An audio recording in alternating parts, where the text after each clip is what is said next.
साने गुरुजी हे जे नाव आहे, या नावातली जादू नेमकी काय हे मला अजून इतक्या वर्षामध्ये उलगडलेलं नाही. गुरुजीचा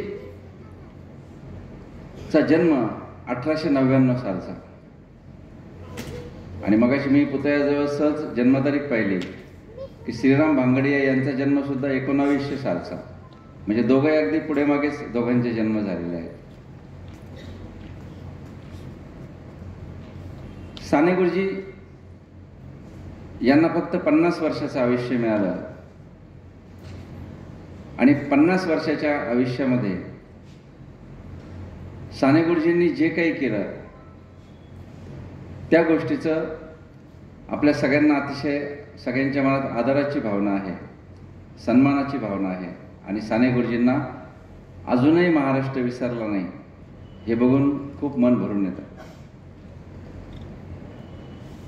या माणसाबद्दल महाराष्ट्राला इतकं आकर्षण का वाटतं याचं उत्तर मला अजूनही मिळत नाही. म्हणजे कोणत्याही गावामध्ये वाचनालय काढायचे, वाचनालय काढताना गावामध्ये एक बैठक बसते की आपल्याला वाचनालय काढायचंय, काय नाव द्यायचं, आणि पटकन कोणतरी म्हणतं देऊन टाका साने गुरुजी वाचनालय.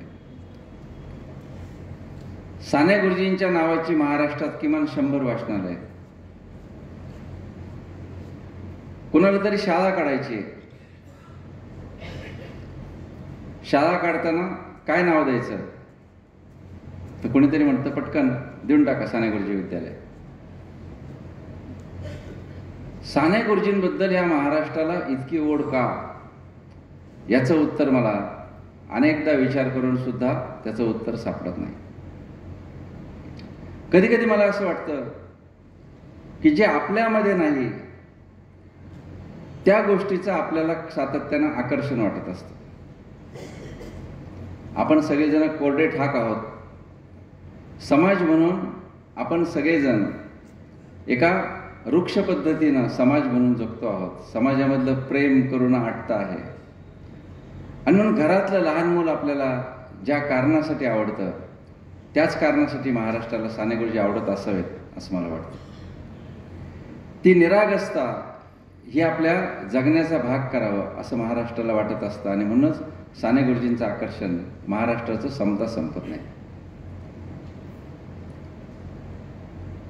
तुम्ही सेलूच्या स्टँडवर एक सहज प्रश्न विचारा की मागच्या वर्षी महाराष्ट्राचे शिक्षण मंत्री कोण होते निवडणुकीपूर्वी.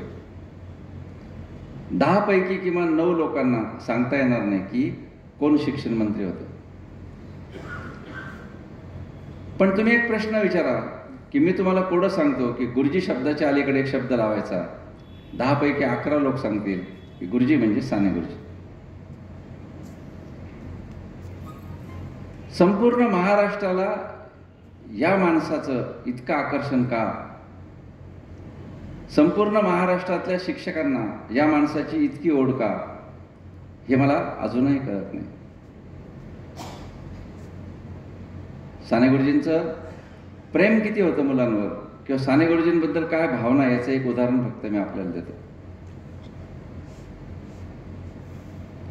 साने गुरुजींवर पुस्तक लिहिताना मी अमळनेरला गेलो होतो, आणि अमळनेरला मी असं विचारलं की मला साने गुरुजींच्या विद्यार्थ्याची मुलाखत घ्यायची. ते म्हणाले सर आता अवघड आहे, साने गुरुजी जाऊन जवळजवळ 100 वर्ष आता होत आले होते, शाळा शिक्षक होऊन 100 वर्ष झाले. मी म्हटलं शोधा, 10 वर्षापूर्वीची गोष्ट आहे. आणि मग त्यांनी साने गुरुजींच्या एका माजी विद्यार्थ्याला शोधून काढलं. तो माजी विद्यार्थी मुस्लिम बोहरी होता, 90 वर्षाचा. त्याला नीट दिसत नव्हतं, ऐकू येत नव्हतं. त्यांनी त्याचं जे प्रचंड मोठं दुकान होतं त्या दुकानाच्या ओट्यावर त्याला आणून बसवलं. ते म्हणाले कशासाठी आले ते. त्यांच्या नातवाने त्यांच्या कानात सांगितलं तुम्हाला ते साने गुरुजी शिकवायला होते ना त्यांच्याबद्दल विचारतात. माझ्यावर विश्वास ठेवा. ज्या क्षणी साने गुरुजी हा शब्द त्या माणसाने ऐकला, तो माणूस ढसाढसा रडायला लागला. तो म्हटला, मी मुसलमान होतो, मला शाळेमध्ये बसू देत नव्हते. गुरुजी मला हाताला धरून शाळेमध्ये न्यायचे, मला खाऊ घालायचे. गुरुजी जर नसते तर मी शिकलो नसतो. आणि आज इतकं चांगलं वैभव या ठिकाणी आमचं उभं आहे. ते वैभव आज दिसलं नसतं. साने गुरुजींमुळे मी शिकलो. आणि तो परत रडायला लागला. मी सहज हिशोब केला. एका शिक्षकाच्या मृत्यूनंतर 75 वर्षाने जर विद्यार्थ्याच्या डोळ्यामध्ये पाणी येत असेल, तर साने गुरुजींनी काय दर्जाचं प्रेम विद्यार्थ्यांवर केलं असेल. 75 वर्ष झाले तरी सुद्धा विद्यार्थी जर इतका रडत असेल, तर गुरुजींचं प्रेम करण्याची पद्धत काय असेल, त्या प्रेमाचा दर्जा काय असेल.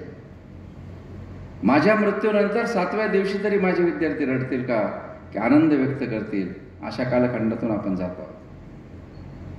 आणि म्हणून साने गुरुजी ही जादू समजता समजत नाही की या माणसाने इतकं प्रेम का केलं. आणि म्हणून महाराष्ट्रातली एक शुभंकर शक्ती आहे. साने गुरुजी हे महाराष्ट्रातलं एक मंगलमय नाव आहे की ज्याच्यामध्ये आज सुद्धा वातावरण बदलू शकतं. मगाशी सूत्रसंचालनात सांगितलं की गुरुजींच्या व्यक्तिमत्वाला खूप अंग आहेत. बरोबर आहे. साने गुरुजी उत्तम पत्रकार आहेत. साने गुरुजी उत्तम लेखक आहेत. साने गुरुजी उत्तम अनुवादक आहे. साने गुरुजी उत्तम कवी आहेत. साने गुरुजी उत्तम संपादक आहे. साने गुरुजी उत्तम स्टोरी टेलर आहे. आंतरभारती सारख्या संस्थेचे साने गुरुजी संस्थापक आहेत. साने गुरुजी स्वातंत्र्य सैनिक आहेत. तुरुंगात गेलेले स्वातंत्र्य सैनिक आहे. साने गुरुजी पंढरपूरचं मंदिर मुक्त करणारे समाजसेवक आहेत. किती रूप आहे त्या माणसाची. पण ही सगळी रूपं सोडून देऊन मला फक्त साने गुरुजींच्या शिक्षकपणाबद्दल तुमच्याशी बोलावं असं वाटतं. याचं कारण असं की आज शिक्षक समुदायासमोर प्रेरणा म्हणून कुणाला ठेवावं, हा आपल्या समोरचा प्रश्न आहे. कुणाकडून प्रेरणा घ्यायची. रोज नवे अधपाताचे अध्याय रचणाऱ्या राजकारण्यांकडून आम्ही प्रेरणा घ्यायची, की घोटाळा करणाऱ्या उद्योजकांकडून प्रेरणा घ्यायची, की ढासळत चाललेल्या समाजाच्या मूल्य व्यवस्थेकडून आम्ही प्रेरणा घ्यायची. कुणाकडून आम्ही प्रेरणा घ्यायची. आणि अशा वेळी शिक्षक समुदायाला प्रेरणा देणारं एकच नाव आहे, पांडुरंग सदाशिव साने. साने गुरुजीच फक्त आम्हाला प्रेरणा देऊ शकतात. 100 वर्षानंतर फक्त साने गुरुजी हेच आमच्यासाठी प्रेरणादायी आहे.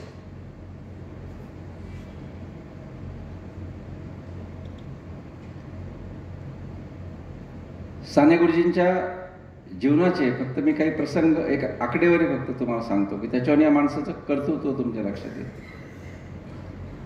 1899चा जन्म, 1950चा मृत्यू, आयुष्य लाभलं फक्त 51 वर्षाचं. ह्या 51 वर्षामध्ये हा माणूस 23 वर्षापर्यंत शिक्षण घेतोय. MA मराठी आहेत साने गुरुजी त्या काळामध्ये. 23 वर्षामध्ये साने गुरुजी MA मराठीचं शिक्षण घेतात. 1 वर्ष साने गुरुजी तत्वज्ञान मंदिरामध्ये शिक्षकाची नोकरी, आपल्या तत्वज्ञान मंदिरात फेलो म्हणून काम करतात. 24 वर्ष संपले. 6 वर्ष साने गुरुजी शिक्षक म्हणून काम करतात. 30 वर्ष संपली. 7 वर्ष, 6.5 वर्ष साने गुरुजी तुरुंगात आहेत. 37 वर्ष संपली. 1 वर्ष हा माणूस भूमिगत आणि आंदोलनं आणि उपोषणं करतोय. 38 वर्ष आयुष्यात संपली. उरली फक्त 12 वर्ष. या 12 वर्षात तर साने गुरुजींचं कर्तृत्व काय. किती पुस्तकं लिहिलीत साने गुरुजींनी. साने गुरुजींनी लिहिलेल्या पुस्तकाची संख्या आहे 150. आपल्याला फक्त आणि फक्त श्यामची माहिती आहे, फार तर भारतीय संस्कृती माहिती आहे, पण 150 पुस्तकं साने गुरुजींनी लिहिली. 150 पुस्तकं. त्यातली 35 पुस्तकं अप्रकाशित आहेत, ती अजून प्रसिद्ध व्हायची. आणि त्याच्याही पुढे जाऊन सांगतो की ती पुस्तकं फक्त लहान मुलांची नाही आहेत. साने गुरुजींनी लिहिलेल्या पुस्तकामध्ये 17 पुस्तकं ही अनुवादित आहेत. संत तिरुवल्लूर यांच्या कुरल नावाच्या महाकाव्याचा अनुवाद साने गुरुजी तमिळ भाषेतून मराठीमध्ये करतात. रवींद्रनाथ टागोरांच्या साधना या कादंबरीचा पुस्तकाचा अनुवाद साने गुरुजी बंगालीमधून करतात. गिजूबाई बदेकाई यांच्या पुस्तकाचा अनुवाद साने गुरुजी गुजरातीतून करतात. महात्मा गांधींच्या अनेक लेखांचा अनुवाद साने गुरुजी इंग्रजीतून करतात. फ्रेंच भाषेमधल्या ला मिझरेबल नावाच्या गाजलेल्या पुस्तकाचा अनुवाद साने गुरुजी दुःखिता म्हणून मराठीमध्ये करतात. काय क्षमता या माणसाची! गुजरातीतलं पुस्तक असो, बंगालीतलं पुस्तक असो, इंग्रजीतलं पुस्तक असो, साने गुरुजी हे सारं लिहितात. विनोबा भावेंनी धुळ्याच्या तुरुंगामध्ये गीतेवर प्रवचनं दिली. साने गुरुजी म्हटले, फक्त इथे बसलेल्या कैद्यांपुरतं तुम्हाला ठेवून कसं चालेल? आणि साने गुरुजींनी ती सगळीच्या सगळी प्रवचनं लिहून काढलेली आहेत गीता प्रवचन नावाने, आणि ते पुस्तक सुद्धा प्रसिद्ध आहे. मी परवा एकदा गमतीने एका ठिकाणी म्हणालो की महाराष्ट्रातला पहिला स्टेनोग्राफर सुद्धा साने गुरुजी. एक माणसाचं काय कर्तृत्व असू शकतं, एवढ्या एवढ्या छोट्या आयुष्यामध्ये हा माणूस इतकी पुस्तकं लिहितो. आणि ती पुस्तकं कशी लिहिलीत साने गुरुजींनी? गरजेतून लिहिलेली पुस्तकं, अनेक पुस्तकं. एक उदाहरण सांगतो साने गुरुजींचं. नाशिकच्या तुरुंगामध्ये तुम्ही जाऊन आलेले आहात. मगाशी सरांनी मला सांगितलं, नाशिकला आम्ही प्रशिक्षणाला गेलो. त्या तुरुंगामध्ये साने गुरुजी असताना आजूबाजूचे कैदी रडायचे. ते म्हणायचे, आम्ही भावनेच्या भरात तुरुंगात आलो, परंतु आमच्या घरी आमच्या घरातली माणसं उपाशी आहेत. काय खात असतील ते? साने गुरुजींचं अंतःकरण विवळलं. त्यांनी एकदा कुलपाकडे पाहिलं तुरुंगाच्या, मी बाहेर जाऊ शकत नाही, काय करू शकतो? त्यांचा भाऊ आप्पा साने गुरुजींना भेटायला आला. आप्पाला म्हणाले, आप्पा बरं झालं, बाहेर दुकानात जा आणि काही कागद विकत आण. त्याला काही कळलं ना, त्याने कागद आणून दिले. आणि ते कागद साने गुरुजींना दिल्यानंतर साने गुरुजी त्याला म्हणाले, सकाळी परत ये. तो सकाळी आला. माझ्यावर विश्वास ठेवा, या माणसाने रात्रीतून संपूर्ण एक पुस्तक लिहून काढलं कंदिलाच्या प्रकाशामध्ये, न जेवता. आणि ते पुस्तक त्यांच्या भावाकडे दिलं आणि त्याला सांगितलं की ही स्क्रिप्ट ढवळे ग्रंथ प्रकाशकांकडे दे. त्यांना सांग 50 रुपये याचे मानधन म्हणून तुम्हाला द्यावे लागतील, रॉयल्टी. ही 10 नावं घेऊन जा या कैद्यांच्या घरची, आणि या प्रत्येकाला त्यातले 5-5 रुपये दे, कारण या कैद्यांची घरातली माणसं उपाशी. मला सांगा, नाव व्हावं म्हणून लिहिणारे माझ्यासारखे अनेक लेखक असतील, पुरस्कार मिळावा म्हणून सुद्धा लिहिणारे आमच्यासारखे अनेक लेखक असतील, पण माझ्या तुरुंगातले कैदी उपाशी आहेत, या कैद्यांच्या कुटुंबाला खायला काही नाही म्हणून पुस्तक लिहिणारा साने गुरुजी हा एकमेव लेखक आहे मित्रांनो, एकमेव लेखक. इतकं करुणेनं लिहिणारा हा साहित्यिक. आणि म्हणून साने गुरुजींच्या जगण्याचे विविध पैलू पाहताना हाच माणूस फक्त शिक्षकांसाठी आदर्श आणि रोल मॉडेल असू शकतो असं मला वाटतं. मी गुरुजींच्या बाकी आयुष्याविषयी बोलत नाही.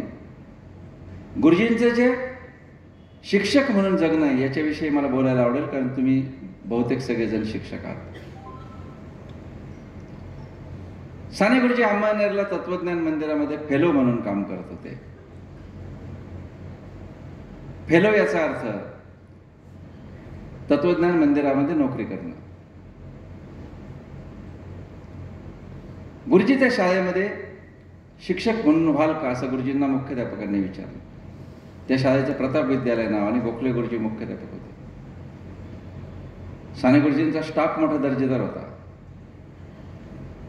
आपण ज्यांचं नाव ऐकलंय, माधव ज्युलियन, आई कविता लिहिणारे, ते साने गुरुजींचे स्टाफ मेंबर होते.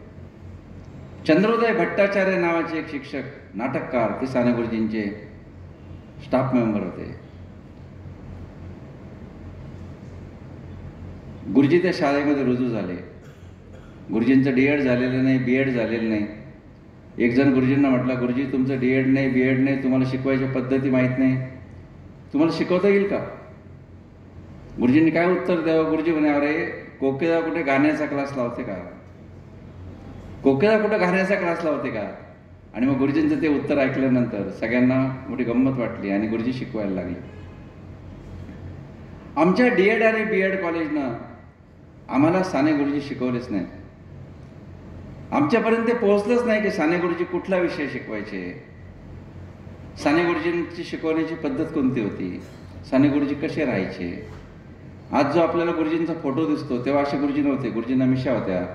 गुरुजी काळा कोट घालायचे. त्या काळामध्ये गळ्यामध्ये असं सोगा उपरणं घालायचे.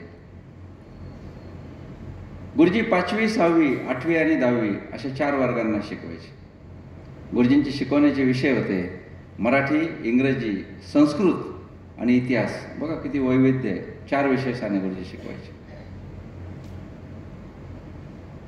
आता सुरुवातीला साने गुरुजींना काही चिडणं माहीत नाही, काही बोलणं माहीत नाही. गुरुजी आपली वर्गात जायचे, मुलांशी बोलायला सुरुवात करायचे. पोरं सुरुवातीला गुरुजींची चेष्टा करायचे, टिंगल करायचे. पण साने गुरुजींचं ते बोलणं पाहून विद्यार्थी हळूहळू प्रभावित व्हायला लागले की या माणसाच्या बोलण्यामध्ये काहीतरी जादू आहे. आपण साने गुरुजींच्या बोलण्यामध्ये हळूहळू ती मुलं गुंगायला लागली. अनेकदा असं व्हायचं की कडेला बेल व्हायची, पण साने गुरुजी शिकवतच राहायचे, कारण त्या बेलकडे साने गुरुजींचं लक्ष नसायचं. अनेकदा असं व्हायचं की साने गुरुजी बोलत राहायचे. इतर शिक्षक वैतागायचे की गुरुजी वर्गाच्या बाहेर काय येत नाही, मुलंही यायची नाही आणि साने गुरुजी पण बाहेर यायचे.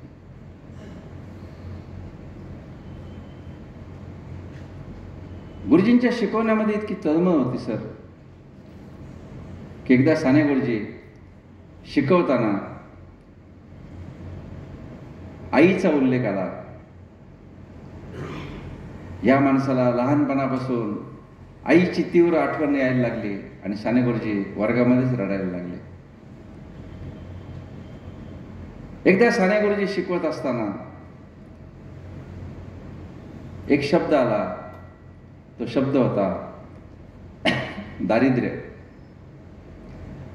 साने गुरुजींना लहानपणापासून भोगलेलं दारिद्र्य आठवलं आणि या माणसाच्या डोळ्यात पाणी यायला लागलं. साने गुरुजींनी इतकं दारिद्र्य कुणीच भोगलेलं नाही मित्रांनो. ज्यांनी श्यामची आई पुस्तक वाचलंय त्यांना माहित असेल की कर्ज म्हणजे जिवंतपणीचा नरक. हे आपल्याला सगळ्यांना माहिती आहे. तुम्हाला आश्चर्य वाटेल की ज्या साने गुरुजींना आपण आज शिक्षकांचं आदरस्थान मानतो, त्या साने गुरुजींचं नाव पहिलीत असताना शाळेतून काढून टाकलेलं आहे. का? तर फी भरली नाही म्हणून. फी भरली नाही म्हणून या माणसाचं शाळेतून नाव काढून टाकलेलं आहे. किती वाईट वाटलं असेल 6 वर्षाच्या मुलाला. औंध संस्थांमध्ये जेव्हा साने गुरुजी शिकायला होते, त्या औंध संस्थांमध्ये शिकायला असताना साने गुरुजींना दिवाळीची सुट्टी लागली. खिशामध्ये पैसे नाहीत.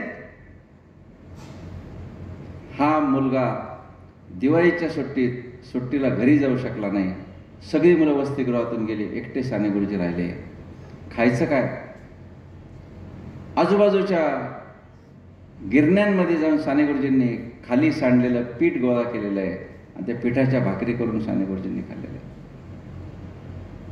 पुण्याच्या ट्रेनिंग स्कूलमध्ये जेव्हा साने गुरुजी शिकायला होते, त्या ट्रेनिंग स्कूलमध्ये असताना अनेक मुलं डबा लावायचे, खानावळीच्या. साने गुरुजी ज्या दिवशी पैसे त्या दिवशी जेवायचे, ज्या दिवशी पैसे नाहीत त्या दिवशी जेवायचं काय, खायचं काय. भूक अनावर व्हायची. रात्री जेवण झाल्यानंतर मुलं डबे बाहेर भांडेवालीसाठी टाकायचे. रात्री सगळे झोपल्यानंतर साने गुरुजी हळूच दार उघडून बाहेर जायचे. त्या उष्ट्या डब्यातली उरलेली भाकरी आणि उरलेली भाजी खाऊन या माणसाने दिवस काढलेले. साने गुरुजी एका ठिकाणी लिहितात की माझ्या आयुष्यात मी फक्त खोटं बोललो असेल तर मी खोटं फक्त आणि फक्त उपाशी राहण्यासाठी बोललेलो. अनेकदा पोटामध्ये माझ्या भूक लागलेली असायची, पण त्या माऊलीला स्वयंपाक करावा लागू नये एखाद्या घरात गेल्यानंतर, म्हणून मी जीवन आलो असं सांगायचं ना, असे अनेक दिवस मी उपाशी राहिलेलो आहे.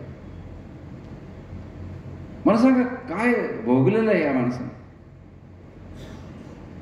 इतक्या गरिबीतून दिवस काढल्यानंतर माणसं काय करतात, पटकन एक नोकरी पकडतात आणि पैसे कमवतात की आपल्याला गरिबीवर सूट घ्यायचं आहे. मुंबईमध्ये प्राध्यापकाची नोकरी साने गुरुजींना मिळत होती, पण इतकं दारिद्र्य भोगलेल्या माणसाने ती नोकरी स्वीकारली नाही. साने गुरुजी अमान्याला गेले. आणि मी सांगत असं होतो की साने गुरुजी शिकवताना निर्धन शब्द आल्यानंतर, दारिद्र्य शब्द आल्यानंतर डोळ्यातून पाणी आलं या माणसाच्या. साने गुरुजींनी जे उपक्रम केलेले आहेत त्या काळामध्ये, ते उपक्रम अत्यंत वेगळे आहेत. एकदा विद्यार्थ्यांनी साने गुरुजींना विचारलं, मला असं पुन्हा एकदा मी मोबाईलची विनंती करतो, सर मोबाईल बंद करा, तुमच्या कोपऱ्यातला मोबाईल बंद करा, इकडे मोबाईल, हे चांगलं वाटत नाही मोबाईल बघणं, प्लीज कोपरा. तर तुम्हाला नाही म्हणत मागच्या.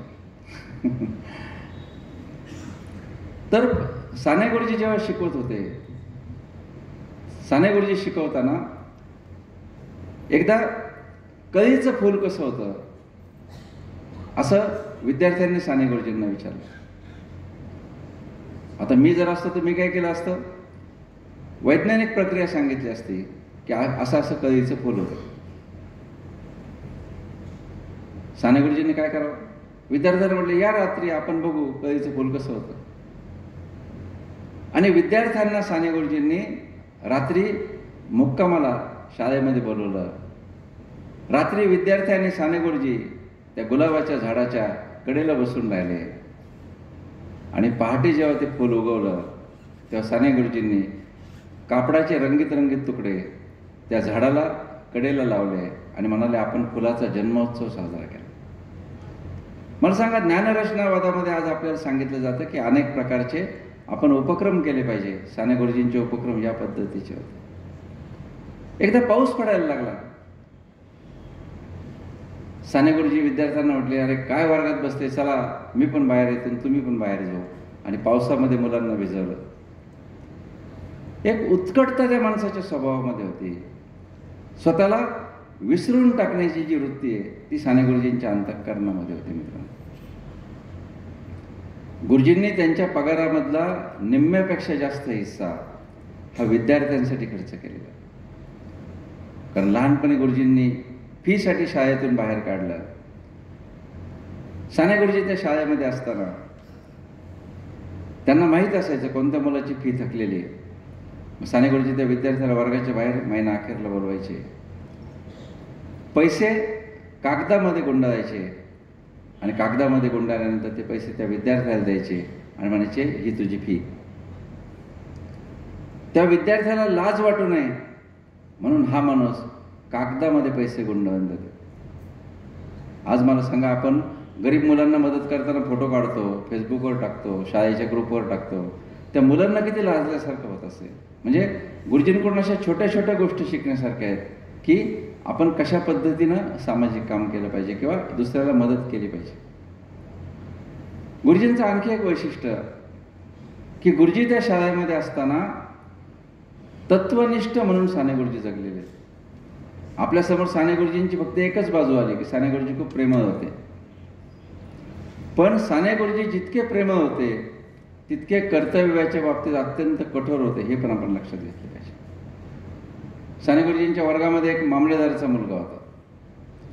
आता मामलेदार म्हणजे त्या काळातला ब्रिटिशांचा मामलेदार, त्याला टांगा असायचा, कोतवाल असायचा, पोलीस असायचे त्याच्याबरोबर. आता त्यांचं पोरगा काय अभ्यास करायचं नाही, त्याचा बाप मामलेदार, त्या पोराने कशाला अभ्यास करायला पाहिजे. मग साने गुरुजींनी एक दिवस वहीमध्ये चिठ्ठी लिहून दिली, वीक इन स्टडीज. आता त्या मामलेदाराला राग आला, एक साधा विनाअनुदानित शाळेवरचा मास्तर मला ऐकवतो. कारण साने गुरुजी विनाअनुदानित शाळेवरचे शिक्षक आहे, ते लक्षात घ्या. ती चिठ्ठी वाचल्यानंतर त्या मामलेदाराने साने गुरुजींना उलटी चिठ्ठी पाठवली. माझा मुलगा 8 तास शाळेत असतो, शिक्षक काय करतात, जे आपल्याला म्हणतात तसंच. साने गुरुजी घाबरले नाहीत.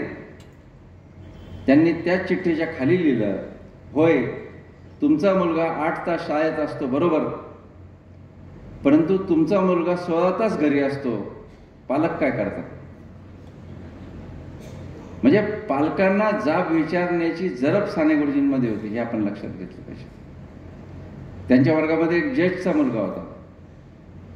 आता जज म्हणजे एकदम मोठं प्रस्थ. साने गुरुजी काय करायचे की प्रत्येक मुलाला, उपशाळेतल्या मुलाला म्हणायचे तुम्ही खादी वापरा. मग एखाद्या मुलाला म्हणायचे तू टोपी घाल खादीची, एखाद्याला म्हणायचं खादीचा रुमाल वापर. त्या मुलाने घरी वडिलांना सांगितलं आम्हाला खादी वापरायला सांगितले. तो जज घाबरला, त्याला वाटलं आपण ब्रिटिशांचे नोकर, ब्रिटिशांना कळलं तर नोकरीवर काढून टाकतील. त्याने गुरुजींना निरोप पाठवला, शिक्षकांनी फक्त शिकवण्याचं काम करावं, बाकी उद्योग करू नये, जे आपल्याला सांगितलं जात तेच. गुरुजींनी त्या जजला निरोप पाठवला की फक्त धडे आणि कविता शिकवणे हे शिक्षकांचं काम नाही, तर मुलांवर राष्ट्रीय संस्कार करणे हे शिक्षकांचं काम आहे. तुम्ही विद्यार्थ्यांना तुमच्या मुलाला शाळेतून काढून दुसऱ्या शाळेत टाकलं तरी आमची हरकत नाही.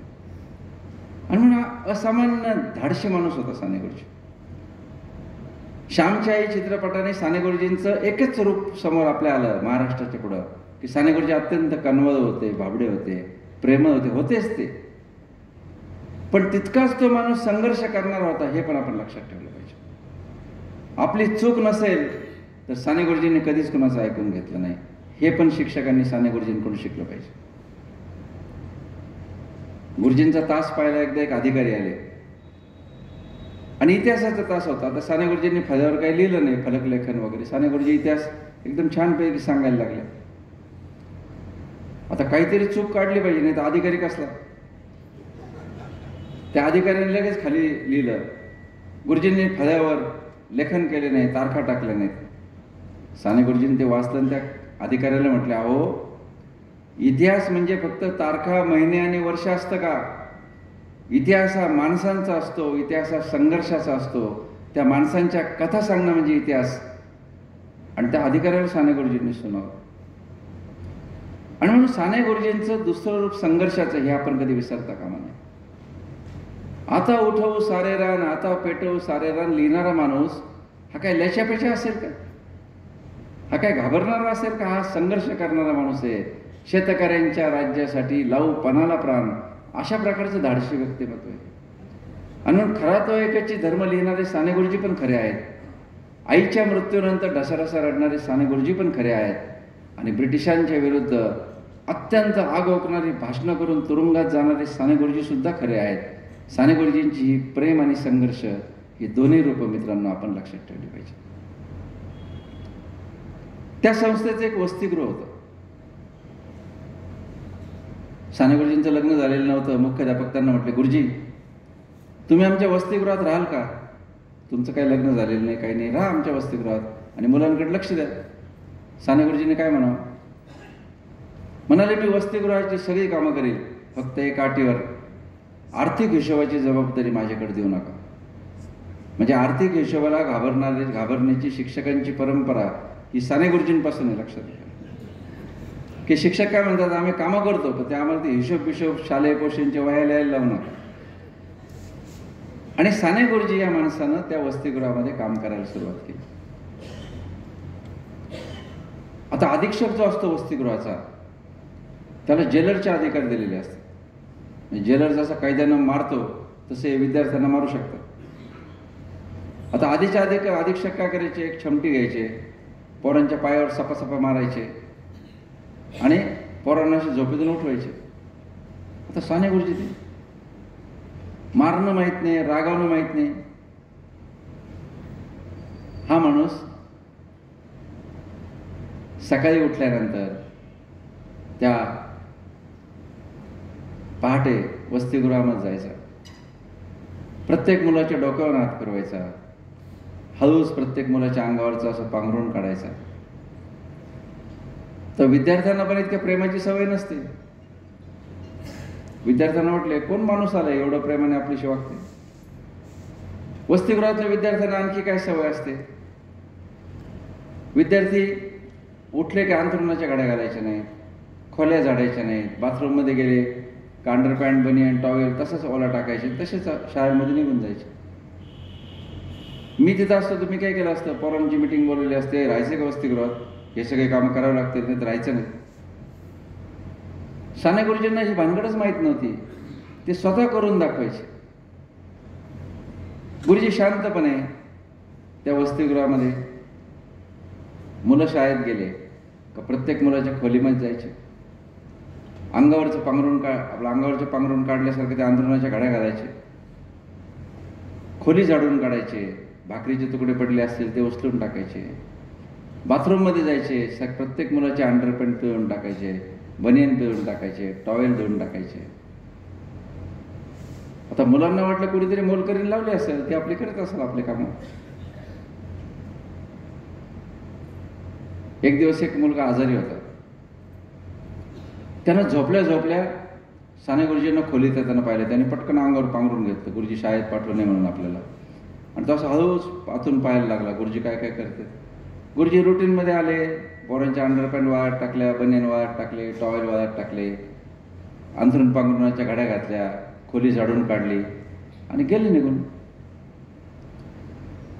संध्याकाळी सगळ्या मुलांना आल्यानंतर त्या मुलांनी म्हटला, अरे ते आपले कपडे अंडरपॅन्ट कोण धुते माहिती आहे का तुम्हाला? पोरं म्हटले, ती मोलकरीण धुत असेल ना. ते म्हटले, मोलकरीण? अरे ते आपलं देव माणूस साने गुरुजी आपले कपडे धुते. मग मात्र पोरांना प्रचंड लाज वाटली. ज्या माणसाला आपण देव मानतो अशा माणसाने आपल्या अंडरपॅन्ट बनियन धुवावेत? सगळी मुलं साने गुरुजींच्या खोलीत गेली, गुरुजींच्या पाया पडली आणि गुरुजींना म्हटले, गुरुजी आमचं चुकलो. त्या काळची मुलं होती ती. आजची पोरं म्हटले असते, काय पगार घेत नाही का, करतो तर काय उपकार करतो का? गुरुजी आमचं चुकलं, तुम्ही आमचे कपडे धुवावेत, हे काय बरोबर नाही. साने गुरुजींनी काय उत्तर द्यावं? गुरुजी म्हटले, का रे तुम्ही सुट्टीला घरी गेल्यानंतर तुमचे कपडे कोण धुतं? पोरं म्हटले, आमची आई धुते. गुरुजी म्हटले, संपलं, आजपासून तुम्हाला तुमची आई समजा. आणि गुरुजींचं एक प्रसिद्ध वाक्य आहे. गुरुजी म्हणतात की माझे हात सेवा मागतात, माझ्या हाताला सेवेची भूक आहे. आणि तुम्हाला सांगतो, या माणसाने खरंच फक्त आयुष्यभर सेवा सेवा आणि सेवा केली. फैजपूरचं काँग्रेस अधिवेशन होतं. फैजपूरच्या काँग्रेस अधिवेशनाचं स्वागताध्यक्षपद साने गुरुजींना दिलं होतं. स्वागताध्यक्षपद म्हणजे किती मोठा मान असतो. राजकारणी त्यासाठी प्रयत्न करतात. पंडित नेहरू, महात्मा गांधी सगळे तिथे येणार होते. 50,000 शेतकरी आले होते फैजपूरच्या अधिवेशनाला.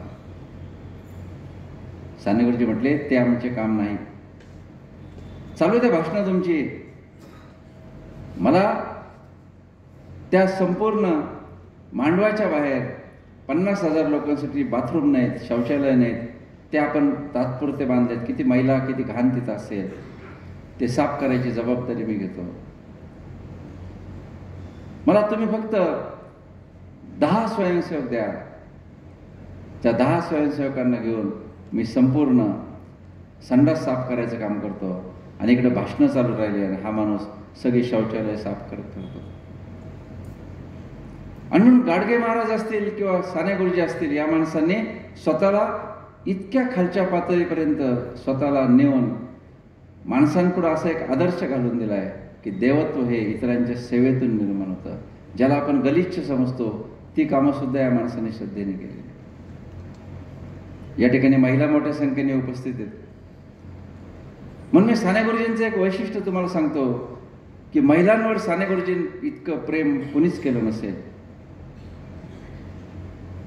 साने गुरुजी ज्या घरी मुक्कामाला जायचे त्या घरातल्या बाईला म्हणायचे की पुरुषांना खूप सुट्ट्या मिळतात, बायकांना सुट्ट्या मिळत नाही, तेव्हा आज तू स्वयंपाक करायचं नाही, मी स्वयंपाक करेन. त्या बाया लाजायच्या, म्हणायच्या, गुरुजी तुम्ही कसं काय, तुम्ही आमचे पाहुणे. मग साने गुरुजी म्हणायचे, चल आपण दोघं मिळून स्वयंपाक करू. आणि साने गुरुजी त्या बाईला स्वयंपाक करू लागायचे, भांडे घासू लागायचे साने गुरुजी बायकांना. आपल्या पुरुषांना एक वाईट सवय असते की जेवेपर्यंत आपण बायकोशी गप्पा मारतो, पण एकदा का हात धुतला का पहिलं जाऊन टीव्ही लावतो ते छगन भुजबळांचं काय झालं? कारण ते आपल्यावर जबाबदारी सगळी मंत्रिमंडळ वगैरे सगळं तयार करणं हे करणं. राजकारणात एकदम फालतू इंटरेस्ट आपल्याला. साने गुरुजी बाईचं जेवण होईपर्यंत स्वयंपाकघरामध्ये त्या बाईच्या शेजारी बसून राहायचे. ते म्हणायचे चुलीतली जळकी लाकडं, संपलेल्या भाज्या आणि उष्टी खरकटी ताटं बघून इतक्या कष्ट करून स्वयंपाक केलेल्या त्या बाईला जेवण तरी जात असेल का? आणि साने गुरुजी म्हणायचे की त्या बाईजवळ बसून तिच्या गप्पा मारायचे, अन्न काढू लागायचे, ते सगळे भांडे घासायला टाकायचे आणि मग साने गुरुजी बाहेर यायचे. मला सांगा, एवढी छोटी गोष्ट तर आपण साने गुरुजींकडून नक्कीच शिकू शकतो की नाही? म्हणजे समानता काय असते हे साने गुरुजींकडून शिकवलं पाहिजे. तुरुंगात असताना गंमत चालली होती. त्यांचे मित्र एकदा साने गुरुजींना म्हटले, गुरुजी तुमचं आपण लग्न करून टाकू. गुरुजी म्हटले करून टाका. मग म्हणे पेपरला जाहिरात द्यावी लागेल आपल्याला. गुरुजी म्हणे द्या ना मग. मग म्हणे कसं काय लिहायचं त्याच्यामध्ये, कशी बायको पाहिजे तुम्हाला? गुरुजींनी काय उत्तर द्यावं? गुरुजी म्हणाले, ज्या बाईला तिच्या नवऱ्यानं रोज तिच्या साड्या धुतलेल्या चालतील अशाच बाईने अर्ज करावा. पहा याच्यामधले ते लोक हसायला लागले. साने गुरुजी म्हणले, अरे हसता काय? ती तुमची कामं करते तेव्हा तुम्हाला लाज वाटत नाही, आणि आपण तिचे कामं करताना आपण कशाला लाजायला पाहिजे? मग म्हणजे स्त्री पुरुष समानतेची कल्पना काय साने गुरुजींची? आणि म्हणून महाराष्ट्रामध्ये दोनच व्यक्तींना फक्त आई म्हटलं जातं, एक ज्ञानेश्वर माऊली आणि दुसरे साने गुरुजी. साने गुरुजींमधलं मातृत्व या पातळीचं होतं मित्रांनो.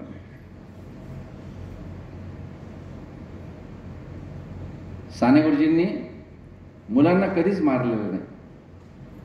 मी अमळनेरला एक सराफ सर म्हणून आहेत, त्यांची मुलाखत घेतली होती. मी त्यांच्या घरी गेलो होतो.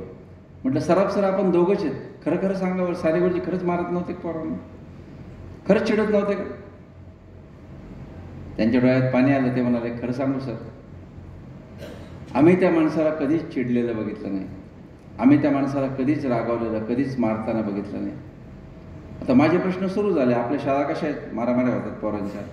म्हटलं समजा दोन मुलांच्या मारामारी झाल्या, मग गुरुजी काय करायचे? म्हणे काहीच नाही. गुरुजी दोघा मुलांच्या खांद्यावर हात टाकायचे, म्हणायचे, बाळांनो असं नसतं करायचं, असं नसतं करायचं, असं नसतं करायचं. म्हणजे इतका हा टोकाचा प्रेमळ माणूस होता मित्रांनो. इतक्या टोकाला जाऊन साने गुरुजींनी प्रेम केलेलं. त्या वसतिगृहामधला एकदा एक विद्यार्थी आजारी पडला, कृष्णा ओंबळेकर नावाचा, आणि तो कृष्णा गावाकडे निघून गेला. गुरुजी जाताना म्हटले, कृष्णा मला कळव बरं का, तुला बरं वाटतंय की नाही? ते कृष्णा पोरगं गेलं विसरून. गुरुजींना इतकं काळजी वाटली, त्यांनी बैलगाडी पकडली आणि साने गुरुजी त्या मुलाच्या गावाकडे गेले आणि त्याला म्हटले, कृष्णा असं रे कसं? तू काहीच कळवलं नाही, मला किती काळजी वाटली बघ, तुझ्या घरी आलो मी. आणि गुरुजी त्याला बरं झाल्यानंतर त्याला घेऊन परत अमळनेरला वसतिगृहामध्ये आले. मला सांगा, गुरुजींकडून आपल्याला शिकण्यासारखी गोष्ट आहे. आपण आजारी मुलांकडे जातो का भेटायला? एखाद्या विद्यार्थ्याची आई वारली, वडील वारले, कुणाचं ऑपरेशन झालं घरी, आपण आहोत का कनेक्ट? आपण जातो का भेटायला? मुलांच्या कुटुंबाचा भाग होणं म्हणजे काय असतं हे साने गुरुजी आपल्याला शिकवतात. मी गुरुजींपासून प्रेरणा घेऊन मागच्या वर्षी एक उपक्रम राबवला, चहा पिण्याचा उपक्रम. तुम्ही म्हणाल म्हणजे काय? मी शिक्षकांना असं म्हटलं की जून महिन्यामध्ये तर कुणी मुलांच्या घरी जाईल ना ॲडमिशनसाठी, बरोबर आहे की नाही? ॲडमिशनसाठी शिक्षक जातच मुलांच्या घरी, त्याला काय अर्थ नाही. मी म्हटलं दिवाळीच्या सुट्टीनंतर एप्रिल महिन्यापर्यंत आपण विद्यार्थ्यांच्या घरी सदिच्छा भेट द्यायची, चहा प्यायला जायचं. कारण त्या अडाणी निरक्षर गरीब माणसांना तुमच्यासारखी शिकलेली माणसं घरी आल्यानंतर मोठा सन्मान वाटतो. आणि ते चार लोकांना सांगतात की आमचे सर आज आमच्या याचे बाबड्याचे सर घरी आले होते. आणि म्हणून मला असं वाटतं साने गुरुजींकडून आपण हे सुद्धा शिकलं पाहिजे की विद्यार्थ्यांच्या घरी जाऊन त्यांच्या कुटुंबाचा भाग होता येतं का आपल्याला, याबद्दल सुद्धा मित्रांनो आपण काम केलं पाहिजे. शेवटचा साने गुरुजींचा एक वेगळा उपक्रम सांगून मी दुसऱ्या भागाकडे जातो. साने गुरुजीने त्या वसतिगृहामध्ये एक छात्रालय नावाचं मासिक सुरू केलं होतं, भित्तीपत्र सुरू केलं होतं. काय होतं छात्रालय? छात्रालय हे भिंतीवर लावलेली 2 कागद असायची. त्या काळातला खानदेश जिथं लाईट नाहीये, जिथं इंटरनेट नाहीये, त्या काळामध्ये फोन नाहीयेत, त्या काळात वर्तमानपत्र धडपणे त्या अंमलबजावणीला येत नाहीये. अशा काळामध्ये साने गुरुजींना प्रश्न पडायचा की माझ्या या गरीब खानदेशातल्या मुलांना कुठून माहिती मिळेल, कुठून ज्ञान मिळेल. आणि मग साने गुरुजींनी ठरवलं की मुलांसाठी रोज आपण नवी माहिती लिहायची. बघा, एक शिक्षक मुलांसाठी किती वेळ देऊ शकतो. साने गुरुजी दुपारी लायब्ररीमध्ये जायचे. ग्रंथालयामध्ये जाऊन साने गुरुजी माहिती गोळा करायचे. उद्या विद्यार्थ्यांना काय माहिती देऊ मी. हा माणूस 2 फुलस्केपचे कागद घेऊन त्याच्यावर वेगवेगळ्या प्रकारची माहिती लिहायचा. गाणी लिहायचे, गोष्टी लिहायचे, वेगवेगळ्या प्रकारची कोडी लिहायचे, विनोद लिहायचे, ओव्या लिहायचे, खानदेशामधल्या लग्नाची गाणी साने गुरुजी लिहायचे. साने गुरुजींनी सर्वेक्षणं केलेली आहेत त्या काळामध्ये. ती सर्वेक्षणं म्हणजे माझ्या शाळेतल्या किती मुलांना पोहता येतं, माझ्या शाळेतल्या किती मुलांना सायकल चालवता येते, अशी छोटी छोटी माहिती साने गुरुजींनी त्या काळामध्ये लिहिली आहे. मी आत्ता तुम्हाला जर विचारलं तुमच्या शाळेतल्या किती मुलांना वर्गातल्या पोहता येतं, तर आपल्याला नाही सांगता येणार. याचं कारण इतकं कनेक्ट साने गुरुजींचा त्यांच्या मुलांशी होता. हा माणूस पहाटे 4 वाजता उठायचा. 2 फुलस्केप भरून गुरुजी ती सगळी माहिती लिहून काढायचे. 6 वाजता विद्यार्थी उठण्याच्या अगोदर गुरुजी ती 2 फुलस्केपची पानं भिंतीवर लावायची विद्यार्थ्यांना वाचण्यासाठी. आणि विद्यार्थ्यांना ती 2 पानं साने गुरुजी वाचायला सांगायची. मला सांगा, एक शिक्षक मुलांसाठी किती वेळ देऊ शकतो हे त्याचं उदाहरण आहे. आणि किती अंक लिहिले साने गुरुजींनी? असे 500 अंक लिहिलेले आहेत. 500. मी ते बघून आलो अंक. तुम्ही जर कधी अहमदनगरला गेलात तर अहमदनगरच्या नगर वाचनालयामध्ये ते लॅमिनेट करून ठेवलेले आहेत. 500 अंक हा माणूस लिहितोय. एका वर्षाचा वर्किंग डे असतो 200. 200 दुने 400 आणि 100. 2.5 वर्ष साने गुरुजी हा उपक्रम करत होते. काय कमाल आहे. आपण देऊ आपल्या विद्यार्थ्यांसाठी इतका वेळ? रोज 3 तास हवेत माणूस विद्यार्थ्यांसाठी वेळ देतोय. हे साने गुरुजींचं वेगळेपण आहे. 6 वर्ष नोकरी झाली आणि मग साने गुरुजींना असं वाटलं की आता आपण शिक्षकी पेशा थांबवला पाहिजे आणि आपल्या शिक्षकी पेशामधून मुक्त होऊन आपण आता स्वातंत्र्य चळवळीमध्ये भाग घेतला पाहिजे. साने गुरुजी गोखले गुरुजींकडे गेले, मुख्याध्यापकांकडे गेले, म्हणाले मला आता मुक्त करा, मला तुम्ही मुक्त करा आणि मुक्त करून मला स्वातंत्र्य संग्रामात भाग घ्यायची परवानगी द्या. आता इतक्या तळमळीच्या शिक्षकाला कोण सोडेल? साने गुरुजींसारखी व्यक्ती त्याला कोण सोडेल? गोखले गुरुजी म्हणाले नाही गुरुजी, मी तुम्हाला सोडणार नाही. आणि मग साने गुरुजींना असं वाटलं की आता आपल्याला शाळेतून निघून गेलं पाहिजे.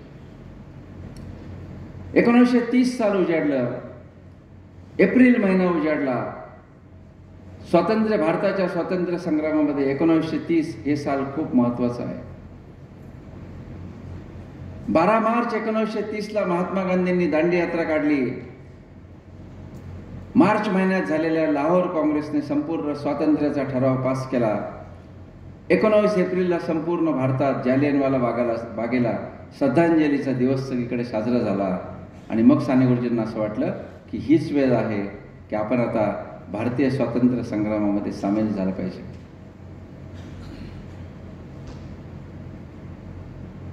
एकोणतीस एप्रिलला साने गुरुजी दुपारी बागेमध्ये गेले.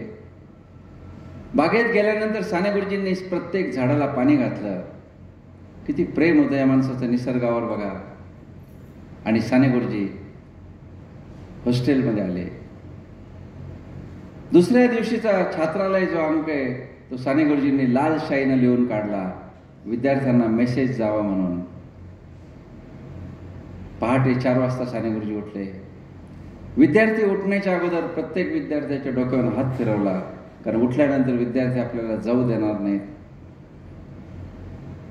ज्या माणसानं सामान उचललं, मैदानामध्ये आला, झाडाची फुलं तोडली. त्या ठिकाणी साने गुरुजींचे मुख्याध्यापक, शिक्षक या सगळ्यांची घरं होती. त्या प्रत्येकाच्या पायरीवर साने गुरुजींनी फुलं ठेवलेली आहेत, फुलं वाहिली साने गुरुजींनी. किती कृतज्ञता आहे, काय संबंध आहेत त्या काळातल्या शिक्षकांचे एकमेकाच्या. साने गुरुजी सामान उचललं. त्या काळातली रेल्वे पहाटे 5:30 वाजता जळगावला जायची. साने गुरुजी रेल्वेत बसण्यासाठी रेल्वे स्टेशनवर गेले.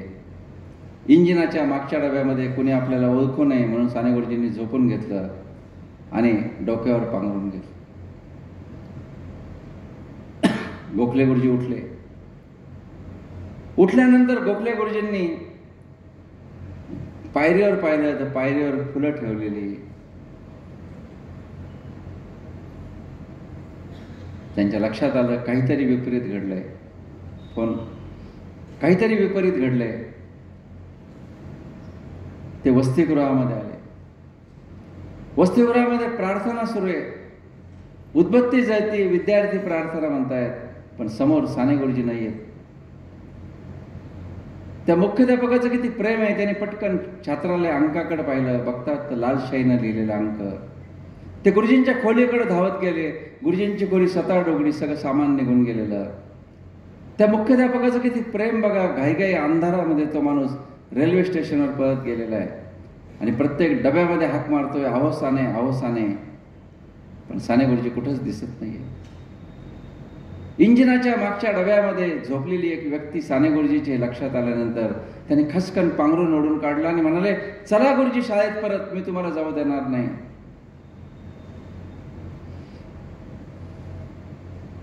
साने गुरुजी लहान मुलासारखं रडायला लागले. गुरुजी म्हणाले, मला सोडा आता, मला जाऊ द्या, मला नाही थांबवत आहे शाळेमध्ये. भारतीय स्वातंत्र्याच्या आरोळ्या मला ऐकू येत आहेत. मला स्वातंत्र्य संग्रामामध्ये भाग घ्यायचा आहे, मला सोडा आता. मुलांना गुलाम करणारे ब्रिटिशांची शाळा नावाचे कारखाने आपण बंद करून टाकले पाहिजेत आणि स्वातंत्र्यासाठी सगळ्यांनी काम केलं पाहिजे, असं साने गुरुजी त्या ठिकाणी रडत रडत म्हणतायत. मुख्याध्यापकांच्या लक्षात आलं की आता यांना थांबवण्यात अर्थ नाही. प्लॅटफॉर्मवर दोघे जण उतरले. गुरुजींनी आणि मुख्याध्यापकांनी दोघांनी एकमेकाला कडकडून मिठी मारली. रेल्वेची शिट्टी वाजली. साने गुरुजी जळगावकडे निघून गेले. मुख्याध्यापक शाळेमध्ये आले. शाळेत आल्यानंतर त्यांनी मस्टर काढलं आणि मस्टरवर साने गुरुजींच्या नावापुढं LEFT लेफ्ट असं लिहिलं. मी जेव्हा अमळनेरला गेलो तेव्हा त्या मुख्याध्यापिकांना म्हटलं की मला साने गुरुजींचं मस्टर बघायचं आहे. त्यांनी मला ते 100 वर्षापूर्वीचं मस्टर काढून दाखवलं ज्याच्यामध्ये साने गुरुजींची सही आहे आणि पुढं LEFT लेफ्ट असं लिहिलेलं आहे. मला सांगा मित्रांनो की मला चांगली नोकरी मिळावी म्हणून नोकरी सोडणारे या देशामध्ये अनेक शिक्षक असतील. मला काहीतरी व्यवसाय करायचा आहे म्हणून नोकरीचा राजीनामा देणारे काही शिक्षक असतील. मला कुटुंबासोबत वेळ घालवायचा आहे म्हणून सुद्धा नोकरी सोडणारे काही शिक्षक असतील. पण मला तुरुंगात जायचं आहे, मला राष्ट्रासाठी काम करायचं आहे, भारतीय स्वातंत्र्य संग्रामात भाग घ्यायचा आहे म्हणून नोकरी सोडणारा या देशात एकच शिक्षक आहे, पांडुरंग सदाशिव साने. आणि मग साने गुरुजी स्वातंत्र्य संग्रामामध्ये सहभागी झाले. साने गुरुजींनी इतकं अफाट काम स्वातंत्र्य संग्रामामध्ये केलं मित्रांनो, तुम्ही कल्पना करू शकणार नाही. साने गुरुजींनी त्या काळामध्ये 17 दिवसात साने गुरुजींना जेलमध्ये टाकलेलं आहे. 30 एप्रिलला साने गुरुजी नोकरी सोडतात आणि 17 मे 1930ला ब्रिटिशांनी उचलून साने गुरुजींना टाकलेलं आहे. 17 दिवसात या माणसाने काय आग लावली असेल कल्पना करा. साने गुरुजी रत्नागिरीला गेले आहेत, पालघरला गेले आहेत, शिरोडच्या मिठाच्या सत्याग्रहात साने गुरुजींनी भाग घेतलेला आहे. गुरुजी पुन्हा खानदेशात आलेले आहेत. अनेक ठिकाणी मोर्चे काढले आहेत, तहसील कचेरी जाळून टाकलेली आहे, अनेक ठिकाणी सभा घेतल्या आहेत, ब्रिटिशांच्या विरुद्ध आक्रमक भाषणं केली. शेवटी ब्रिटिशांच्या लक्षात आलं यांना बाहेर ठेवण्यात अर्थ नाही. गुरुजींना उचललं आणि धुळ्याच्या तुरुंगात टाकलं. तिथेही कायद्यांना भडकून दिलं. म्हणून साने गुरुजींना जी भाषा येत नाही त्या तमिळनाडूच्या तुरुंगात टाकलं, तर तिथं तमिळ शिकून घेतली आणि कुरळचं भाषांतर मराठीमध्ये आणलं. इतकी ऊर्जा आहे माणसामध्ये. पंढरपूरचं मंदिर मुक्त व्हावं म्हणून साने गुरुजींनी 10 दिवसाचं उपोषण केलेलं आहे. महाराष्ट्रातली 35 मंदिरं दलितांसाठी खुली करण्यासाठी साने गुरुजींनी काम केलंय. 400 सभा साने गुरुजींनी केलेल्या आहेत महाराष्ट्रामध्ये. आज 100 व्याख्यानं देताना किती दमछाक होते हे मी अनुभवतोय. 400 सभा त्या काळात. गाडी नाही, एसटी नाही, एसी गाडी नाही, काहीच नाही. रेल्वेनं आणि बैलगाडीने प्रवास करून गुरुजींनी या सभा घेतल्या. आणि म्हणून इतकी उत्कटता, इतकी उमेद असलेला हा माणूस आपला आदर्श आहे. भाषणाच्या शेवटच्या भागामध्ये साने गुरुजींकडून मी काय घेऊ शकतो याच्याविषयी मी काही मुद्दे मांडतो आणि थांबतो. साने गुरुजींच्या फोटोला हार घालून आणि साने गुरुजींना देवत्व देऊन आपली जबाबदारी संपते का? आपण शिवाजी महाराजांचा देव केला, डॉक्टर बाबासाहेब आंबेडकरांचा देव केला, सगळ्याच महापुरुषांना आम्ही दैवत करून टाकलं आणि देव मोठा असतो, आपण छोटी माणसं आहोत असं म्हणून आपण आपली सुटका करून घेतो. पण साने गुरुजींकडून माझ्यातल्या शिक्षकामध्ये मला काय घेता येईल यासाठी मी तुमच्या समोर एवढा लांबून आज आलेलो आहे. काय घेता येईल मला साने गुरुजींकडून? पहिला मुद्दा मला असं वाटतं की साने गुरुजींच्या अंतःकरणातली सहानुभूती, करुणा आणि उत्कटता माझ्या अंतःकरणात येईल का? पु ग वैद्य नावाचे एक गणित तज्ज्ञ होते, शरद सरांना माहीत असतील, पुण्याचे. त्यांना भैया भैया वैद्य म्हणायचे. मला एकदा शिक्षकांचं सर्वेक्षण करायचं होतं. मी त्यांच्याकडे एकदा गेलो आणि त्यांना म्हटलं, सर शिक्षकांना मी कुठला प्रश्न विचारू? ते म्हटलं ते गणित मराठी विचार काहीच विचारू नको, फक्त एक प्रश्न विचार. म्हटलं कुठला? म्हणे शिक्षकांना तू असं विचार की तुमच्या डोळ्यात अश्रू आले होते, तुम्ही रडले होते, ही घटना घडून तुमच्या आयुष्यात किती वर्ष झाली? म्हटलं असा प्रश्न? ते म्हणाले रडतच नाहीत माणसं, घरातली माणसं मेली तर माणसं रडतात नाहीत, इतर वेळी कधीच रडत नाहीत. आणि खरं आहे ते.